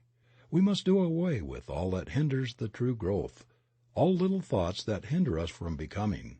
Human strife comes from the thought that there is not enough to go around. Forget it. We cannot use even what we see, and what we do not see is infinite. You will rob no one by becoming prosperous, and the laws that underlie this state of being are simple and easy to understand, and not hard to attain for the one who is willing to let go of the negative state of being. Prosperity. Here are a few simple rules for prosperity that are as sure of working as that water is sure to be wet. First, remember that nothing happens by chance. All is law and all is order. You create your own laws every time you think. There is something, call it what you will, but there is a power around you that knows and that understands all things. This power works like the soil. It receives the seed of your thought and at once begins to operate upon it. It will receive whatever you give to it, and will create for you and throw back at you whatever you think into it. This means that the practitioner should be very careful how he is thinking at all times. Not alone in the moments of the deeper silence are we treating our patients, but perhaps more than this, we are treating them in an impersonal way at all times. When we take a patient into our thought for a treatment, there will be a constant stream of consciousness flowing out to him during all the time that he is in our care. We should be very careful of our thoughts as we realize the deep truths of mental action and reaction. What is the spiritual mind? What is true spirituality? Many people have asked this, and as many have answered it. I do not pretend to know more about this all-important topic than others, but to the thinking person who has come to realize that all is love, yet at the same time all is governed by law, there must be a different answer given than the one we ordinarily hear. The average religious person thinks that spirituality must manifest in some unnatural way, such as giving up all personal pleasure and becoming resigned to whatever happens, that we must give up most of what life holds here, that in some far-off future perhaps we may attain. This is not the case with the man Jesus. We have more accounts of his being at feasts and weddings and similar gatherings than at other places. His first miracle was performed at a wedding feast, and we must remember that here he even turned water into wine for the pleasure of the guests of the house. Perhaps we have made a mistake about what true spirituality means. Other people think we must live some kind of an excluded life in order to obtain. Perhaps this may be true of the weak ones, but what of the world? What of the busy street? Is it not to be saved also? Jesus spent much time with the common people as well as with the rich, and it is certain that he also spent much time alone with the Spirit. What is the Spirit anyway? We all answer, why, of course, it is God. Where is the Spirit? It is present at all times and in all places. True spirituality must simply mean coming to realize the presence of this Spirit. It must be coming to rely upon it more than anything else. The one, then, who is the most spiritual is simply the one who relies the most. That's all. No matter where he is, he must rely, he must trust, he must believe. We do not have to give up anything but negative thought and act. We do not want to do anything that contradicts the forward march of the unfoldment of the Spirit. So all that we think and do must be in line with that which is right. But who shall say what is and what is not right? Remember this forever. Only your own soul can say what is right and what is wrong. To thine own self be true, and it shall follow as the night the day. Thou canst not then be false to any man. Look to no one for guidance. This is the blind leading the blind. The Almighty has put the truth into your own soul. Look there and there alone for it. Many people seem to think that for a man to look spiritual he must have no color in his face, have some kind of faraway truth. He must be peculiar either in looks or in the way he dresses. To one who knows the truth both praise and blame sound alike, but from the human standpoint at least a person cannot help being amused at the way in which the world judges true spirituality. My idea of true spirituality is that a man should live a perfectly normal life, entering into and enjoying all in life that is clean and good. He should place himself absolutely under divine guidance. Other than this he will seem just like other people, neither better nor worse. Get over all kinds of unnatural thought and remember that all is good. Neither criticize nor condemn people or things. You are spiritual in so far as you trust in the Spirit, at all times, in all places, under all conditions. In order to do this you do not have to seclude yourself from the world. To do so is an open confession of your own weakness and lack. There are moments when it is best to be alone with the Power. From these moments we gather strength. To keep that strength to ourselves is pure selfishness. Walk, talk, live with the human race, hand in hand with all people and unified with all events. Live and love and learn. Be natural and normal. If you seek to enter some other way, it must be done over again, for no one lives or dies unto himself but unto all people. The Church of God. The Church of God is not built with hands. It is eternal in the heavens. It is not lighted with candles. Its dome is heaven, and it is lighted by the stars of God's illumined thought. And each member in his separate star shall draw the thing as he sees it, for the God of things as they are. Here all people recognize the God within their own souls, and ask for and see no other God. When you can look upon all creation as the perfect work of a perfect God, you will become a member of this church. I doubt very much if the Church Universal admits members from the Church Individual. When you can see in the saint and the sinner one and the same person, when you can realize that the one who kneels before the altar and the one who lies drunk in the street is the same one, when you can love the one as much as you do the other, no doubt you will be able to qualify. As it is now, we have too many preachers who do not understand, that have no purpose, too many prayers, too many creeds, too many teachers that have no message, too many churches, too many learned people, and too few thinkers. The kingdom of heaven cometh not by observation. It is the still small voice within the soul that speaks. The expanded thought will never wish to join or be joined to. Nothing human can contain it. It feels the limitation of form and ceremony and longs for the freedom of the Spirit, the great out of doors, the great God of everywhere. Alone in the desert, the forest, or by the restless ocean, looking up at the stars, man breathes forth these words, "With only my Maker and me." The path to prosperity. The healing of conditions is no different from other healing. All healing is the constructive use of a mental law, which the world is gradually beginning to understand something of. Again we must reiterate the principle of all life. We are surrounded by a thinking medium from which all things come. We think into it. It does the rest. Since we are thinking beings and cannot stop thinking, and since creative mind receives our thought and cannot stop creating, it must always be making something for us. What it will make depends absolutely and only upon what we are thinking, and what we will attract will depend entirely upon our holding thought to the complete exclusion of all that would contradict it. It is not enough that we should sit down and say, "I am one with infinite life." This must mean more than mere words. It must be felt. It must become an embodiment of a positive mental attitude. It is not claiming something to be true which is going to happen. It is not sending out an aspiration or a desire or a supplication or a prayer. It must be the embodiment of that which knows that now it is. This is more than holding a thought.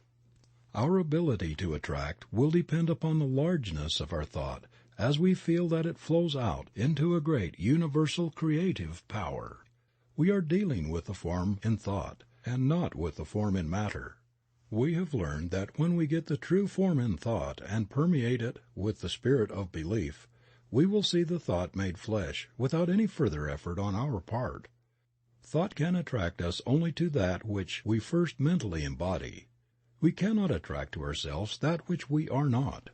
We can attract in the outer only that which we have first completely mentally embodied within, that which has become a part of our mental makeup, a part of our inner understanding.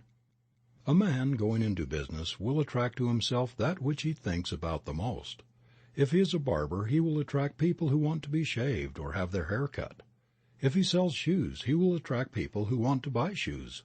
So it is with everything. We will not only do this, but we will also attract as much of anything as we mentally embody. This is apt to be overlooked in the study of metaphysics. It is not enough to say that we attract what we think. We become what we think. And what we become we will attract. Do not become merely sentimental about this. Your life is governed by more than a sentiment. It is governed by law, something that cannot be broken, something that picks up every mental attitude and does something with it. This fundamental proposition of the law should then work out into our conditions. Always remember that it does just as we think. It does not argue. It simply does the thing as we think it. Now, how are we thinking?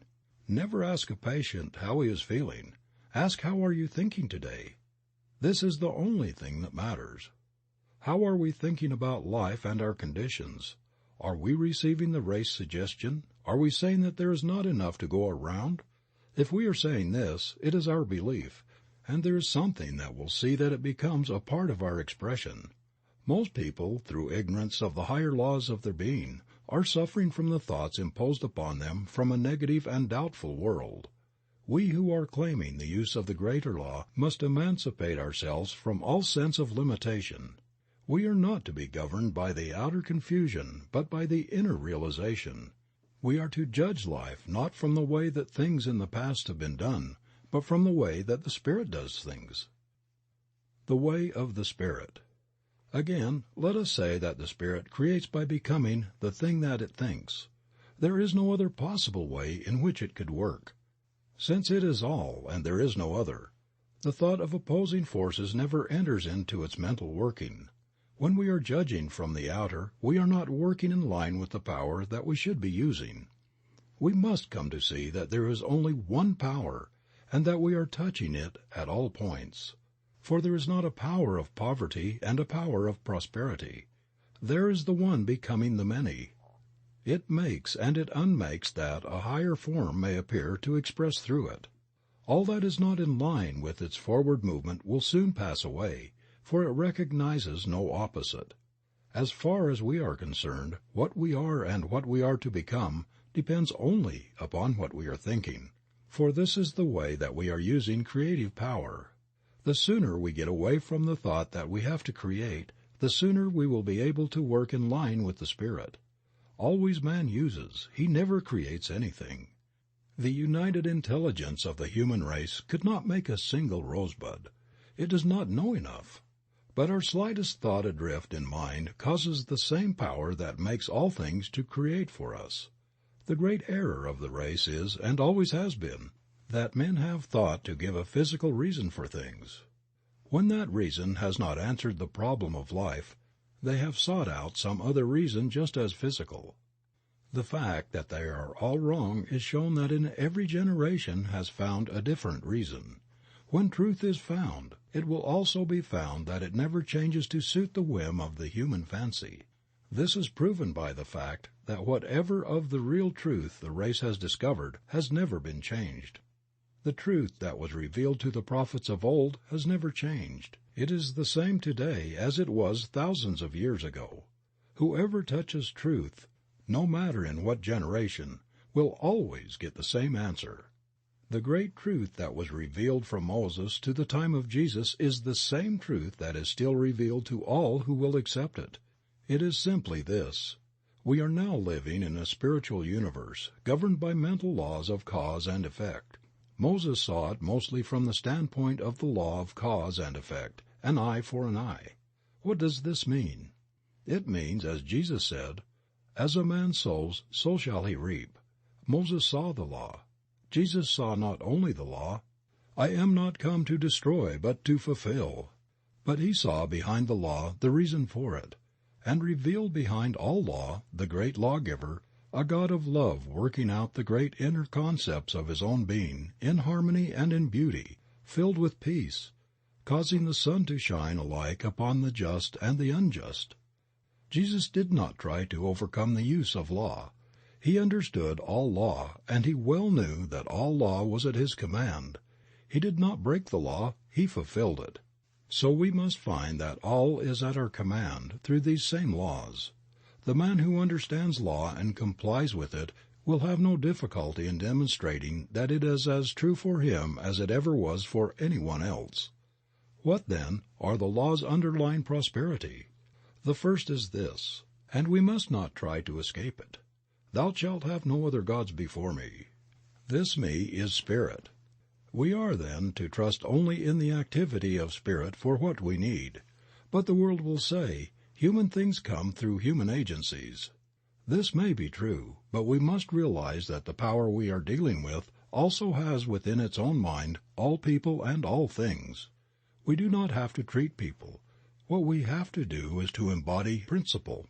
Principle may use people, but that is no part of our responsibility. Ultimately, all is spirit, and spirit, which is the beginning, is also the end of all manifestation. I am the Alpha and the Omega. Our life, then, is to be governed by spirit.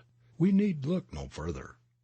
It will do for us all that we will ever ask, provided we believe.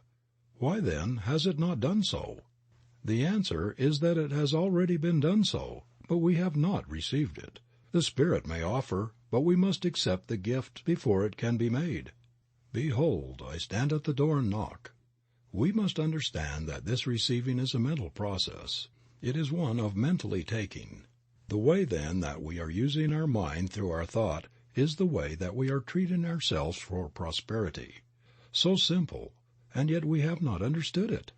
If a man says, "I have not," he will not receive. If he says, "I have," he will receive. To those who have shall be given, and to those who have not shall be taken away even that which they have. This is a veiled statement of the law of cause and effect. When you send out into mind the thought that you have not, it accepts the idea and takes away from you that which you have.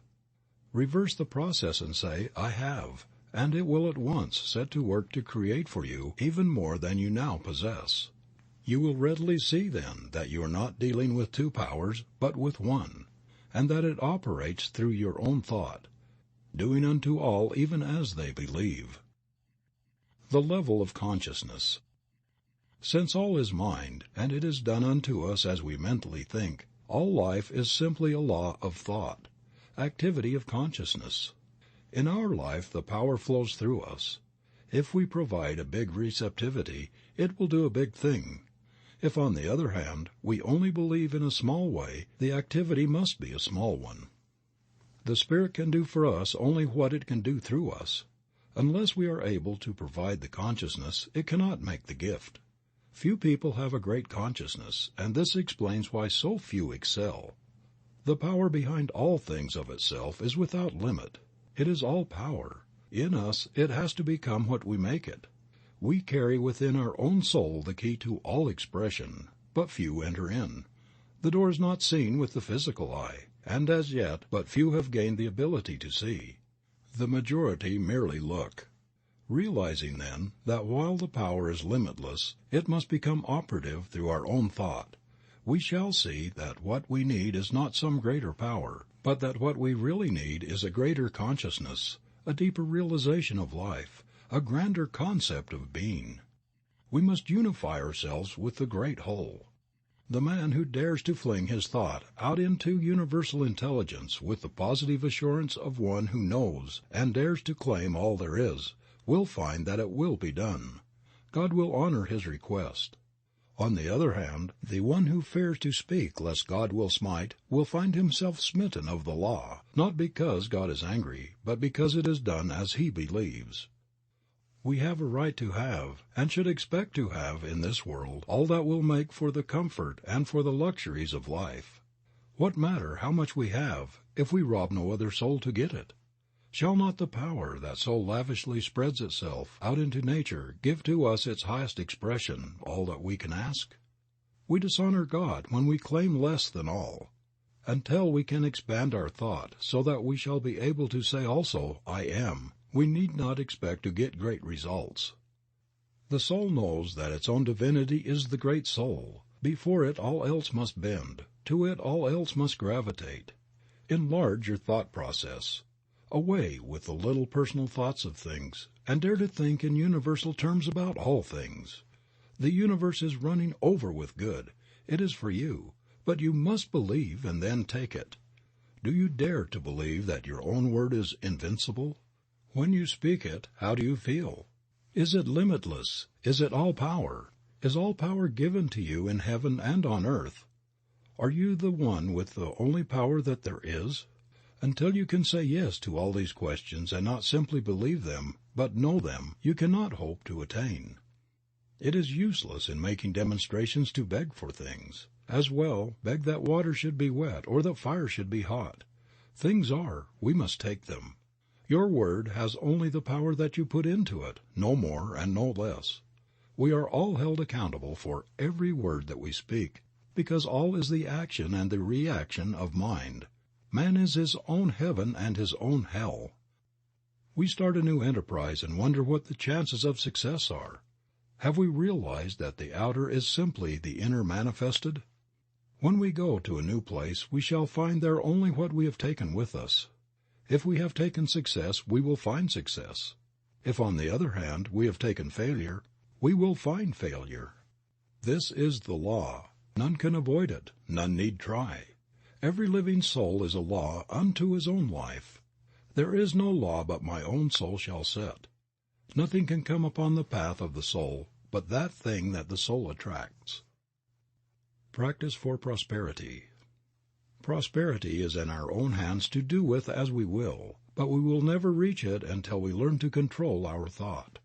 We must see only what we want and never allow the other things to enter.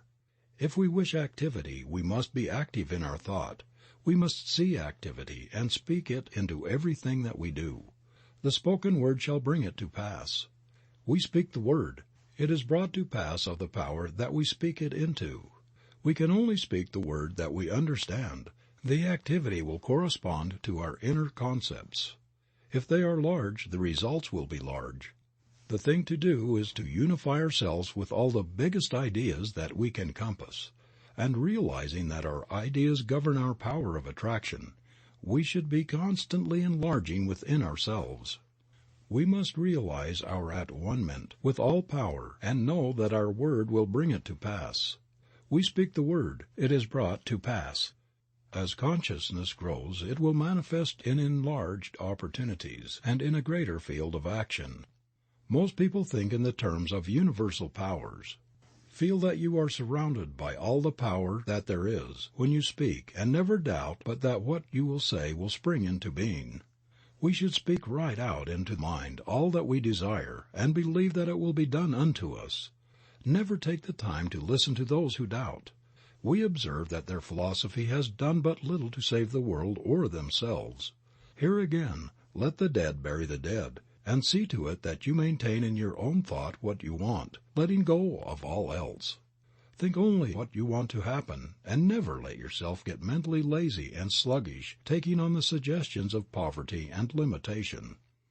See yourself as being in the position that you desire, mentally dwell upon it, and then speak with perfect assurance that it is done, and then forget it and trust in the law. This will answer all needs. If you want to do this for someone else, all that you will need to do is to think of them and go through the same process of mind action. You will be sending out the truth for them, and mind being always active will not contradict what you have said. Remember that you cannot hope to get results unless you keep the one idea and do not mix your thoughts in your mind. It is all yours, but you must take it. The taking is always a mental process. It is believing absolutely. This is divine principle. Conclusion. Principle itself is simplicity, yet it is infinite. It is infinite mind and manifestation of mind. We live in a spiritual universe governed through thought, or the word which first becomes law. This law creates what we call matter. Jesus Christ discerned the truth about spiritual principles more than any other man who ever lived, and he proclaimed the eternal reign of law and understanding absolute, complete, perfect. He found that law to be operative through his own thought and the power of his own word. And when you and I shall cease looking outside ourselves to any person, and shall realize that whatever truth and whatever power we shall have must flow through us. When we begin to interpret our own natures, we shall begin to understand God and law and life, and not until then. We live and move and have our being in what we call an infinite mind, an infinite creative mind, also infinitely receptive, operative, omnipotent, and all-knowing. And we have learned that this mind presses against us on all sides, flows through us, and becomes operative through our thinking. The human race, ignorant of the laws of this mind, ignorant of the power of its own thought, has through its ignorance misused and abused the creative power of its thought, and brought upon itself the thing it feared. This is true because all thought is law, and all law is mind in action. And the word which you speak today is the law which shall govern your life tomorrow, as the word which you spoke, ignorantly or innocently, consciously or unconsciously yesterday, is absolutely governing your life today. As metaphysicians, then, we are not dealing with a material, nor denying a manifest universe, but we are claiming that the manifestation is the result of the inner activity of the mind. And if we wish for a definite manifestation, we must produce a definite inner activity. You and I then are not dealing with conditions, but with mental and spiritual law. We are dealing with the power of thought, the power of mind, and the more spiritual the thought, the higher the manifestation. The more our reliance on what we call God, the greater the power. It is the new education because it strips all the faults from the old belief and reveals the individual. It is the new age because as sure as God is, it will usher in and express the perfect life, the revelation of this truth, and our ability to use it. And it is your own fault when you know this and do not prove it. If knowing the infinite power flowing through you, you still remain sick and unhappy, miserable and poor, my friend, it is your own fault. Do not blame God, do not blame man, and do not say it's of the devil. It's your own fault. Every time you say, I am, you are recognizing the eternal infinite presence of omnipotent power within yourself, which is God operating through your thought. And that is why you bring upon yourself the thing you fear, and why you bring to yourself the thing you want. The day when 51% of your thinking is health, life, and power, that 51% will swallow up, erase, kill out the rest. The day you, as an individual, through 51% of your thought, pass beyond the perception of limitation, is the day that you will draw out of the universe everything you desire. Poverty will desert you, and you will be emancipated forever. The day that your thought is 51% happiness is the day that misery shall depart and never return. Is it not then worth your time and your effort? And should it not be the greatest purpose in the life of any awakened soul so to depict this principle as to emancipate himself? The way can be shown, but each individual must himself walk the way. We are so bound by suggestion and hypnotized by false belief, so entangled by the chaotic thinking of the world, thinking which is based upon the principle of a dual mind, that we become confused and are not ourselves. Wake up! Your word is all-powerful. Your consciousness is one with omnipotence. Your thought is infinite. Your destiny is eternal, and your home is everlasting heaven. Realize the truth. I am living in a perfect universe. It always was perfect and always will be perfect. There never was a mistake made. There are no mistakes being made, and there never will be. I live in the great and eternal universe of perfection from cause to effect, from beginning to end, and the world is all right, and I know it. Majestic and calm, waiting with eternal and divine patience, the great principle of life is ready to give to us all that it has.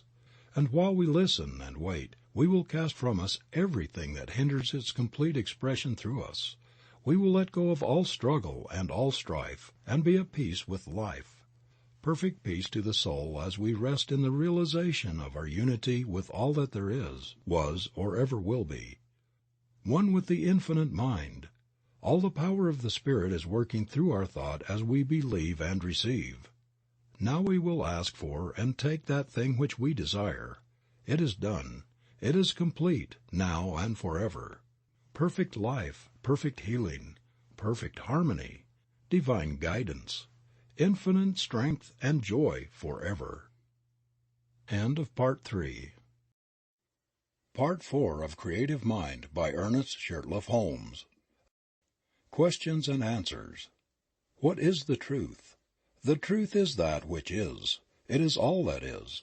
As there cannot be something and nothing, so the truth, being that which is, must at the same time be all that there is. Where is the truth? If the truth is all, it must be everywhere. Being all, there is no other substance to divide it with. Being undivided, it is everywhere present. All truth, which means all power, must be present at all points, or at any given point at any and all times. Has the truth changed? A substance cannot change unless there is something for it to change into. Since the truth is all, it cannot change, for there is no other thing for it to change into. Whatever is the truth then has never changed. Is the truth, or that which is, one or many? It must be one, since it is all. Is the truth conscious? Yes, man is conscious. He could not be so unless truth or life were conscious. Man's self-consciousness proves the self-consciousness of life or truth or spirit. Like produces like. What comes out of life? Everything that is comes out of life. If life is all, then it follows that all that is some form of life. How does life make things? Being all, it must make things out of itself. It must operate upon itself, through itself, and out of itself must make all that is made. Being conscious, it must know that it is doing this. What would we call this inner movement of life? The inner movement of life or consciousness we would call thought, or the self-knowing of life or spirit. Then the universe and all that is a part of it comes from thought? Yes, everything comes from thought. Do we not see a visible world that seems to change? And if we do, how is it that it could come from something that never changes? Yes, we do see a changing world, but back of it is a changeless substance. The thing that changes is the thought or form. The substance from which this form comes never changes. It is one and undivided, and takes form through thought in all things. We prove this when we resolve all things into one source. All material things, so-called, can be reduced into formless substance, the sole activity of which must be thought or the movement of intelligence upon itself. What causes form to change? The intelligence behind it. Is there nothing in the universe then but life, thought, and form? These are all. If this is true, what is physical law? Physical law is simply the result of the inner movement of life. If things and laws are the result of the inner movement of life, then does it not follow that thoughts are things? Yes, all things are simply thought forms. How long does thought last as form? As long as the thought is held in life or mind. Does the thought of life, mind, or good ever change? From all that we can know, the thought of God seems to change. That is, planets change, take form, and again become formless. When we realize that all this can take place without ever changing the substance behind it, we see no reason why God's thought could not change and ever build up a higher form. Indeed, this is one of the teachings of ancient wisdom, that while reality never changes, the form that it takes is ever changing. What is man's place in the creative order? Man is a thinking center in mind, reproducing in a smaller scale all that there is in the universe. Does this not make man's thought creative? In a certain sense it does. What we call creation is not making something out of nothing, but it is thought taking form. And as man thinks, and as thought must take form, then it must follow that man's thought must take form in mind, and so become creative. What is man's thought? It is the activity of that something within that can say, I am. What is the difference between God and man? The very fact that man can say, I am, proves that he is. Since he is, he must be made out of life and must be some part of all that there is. This being so, man must be a part of God's consciousness. The difference would be in degree only. He must be as much of life as he recognizes himself to be. Is all of man's thought creative? Yes, all or none. If one thought produces, then all must. If this is true, how is it that man seems to be so limited? Because he has thought limitation, and thoughts are things that will always make the thing thought of. In reality, the very fact that man's thought can limit him also proves that it could free him from all limitation by simply changing his thought. But why is man so made that he can think two ways? This is a question that can be answered only in one way. Unless a man can think as he wants to think, he would not be a man at all, but simply a piece of mechanism. Man is an individual, and that means self-choice, backed by a power that will produce the thing chosen. In discovering himself, man chooses many things, uses them and passes to a higher choice, ever ascending in the scale of being. As fast as he chooses, he experiences that thing which he thinks about. What is evil? Evil is the result of a lack of clear seeing, based upon a belief in two powers, and limitation of what we call sin is the result of man's struggle to find himself. If this be true, why could we not at once begin to change our whole life by first changing our thought? We could. We would not be changing real substance, but we would be changing the form that it takes through our thought. All that we can change is the form of thought through which experiences come to us. What is the limit of man's creative use of mind? Man is limited by nothing but his own thinking, by his mental ability to conceive. What is meant by mental conception? All things are produced by thought. The thing produced from mind is first formed in thought. Thought molds mind into form. But do we not have to act? We cannot think without acting. An inactive body is the result of an inactive mind. In using our creative powers, how far do we have to consider the conditions under which we live? We do not have to consider them at all. Conditions are the result, the effect, and not the cause. We create them as fast as we think. How would a person start to change conditions? By first changing thought and realizing that we are not dealing with an illusion, but with the great reality. Then by acting as though we already have what we think. How long would it take to do this? As long as it would take to let go of all negative thought and embody all positive thought. This would depend entirely upon the individual and his mental ability to control thought. What would hinder us the most? Ourselves. No one gives to us but ourselves, and no one takes from us but ourselves. Can no one else help us? Only to a limited degree. While we may be helped by those who understand the law for a time, yet sooner or later we must ourselves take the creative responsibility of our own lives. Others may think for us for a few moments a day, but we think for ourselves all the time. But does not God help us?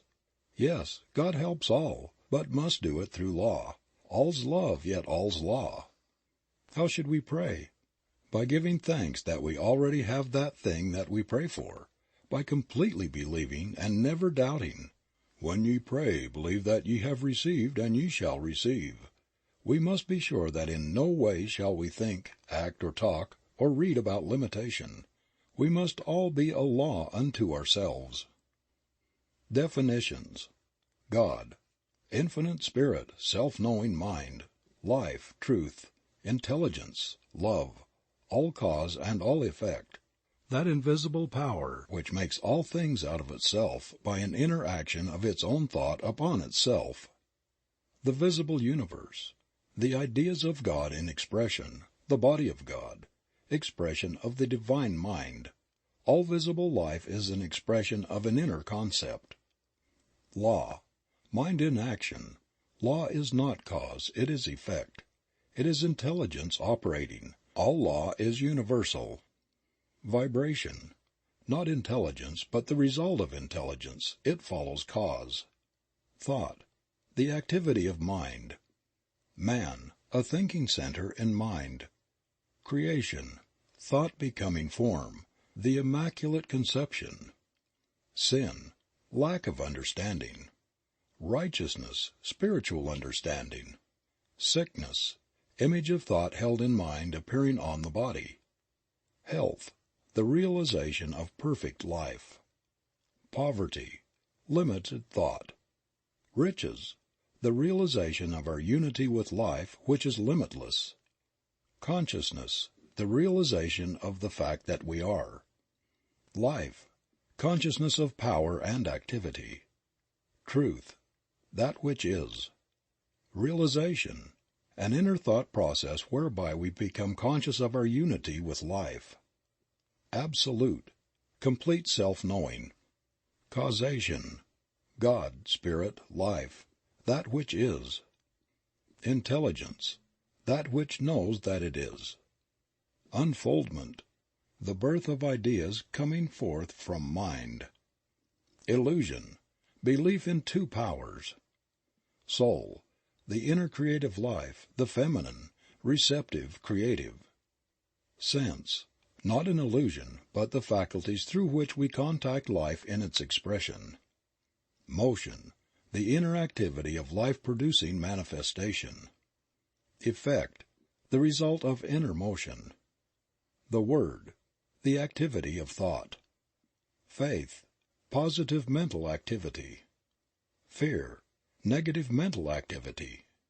Attraction, the drawing power of thought. Unity, one mind flowing through all and in all. Objective, life in its outer form. Subjective, life in its inner thought or form. Karma, the law of cause and effect, the result of past thought and action binding the ignorant and freeing the wise. Multiplicity, the bringing forth from the one of an infinite variety of form, color, and motion.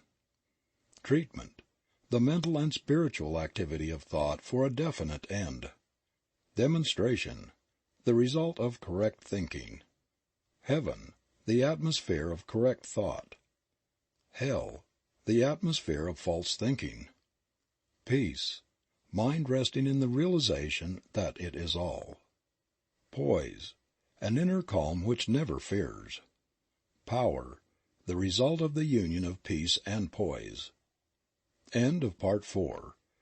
End of Creative Mind by Ernest Shurtleff Holmes.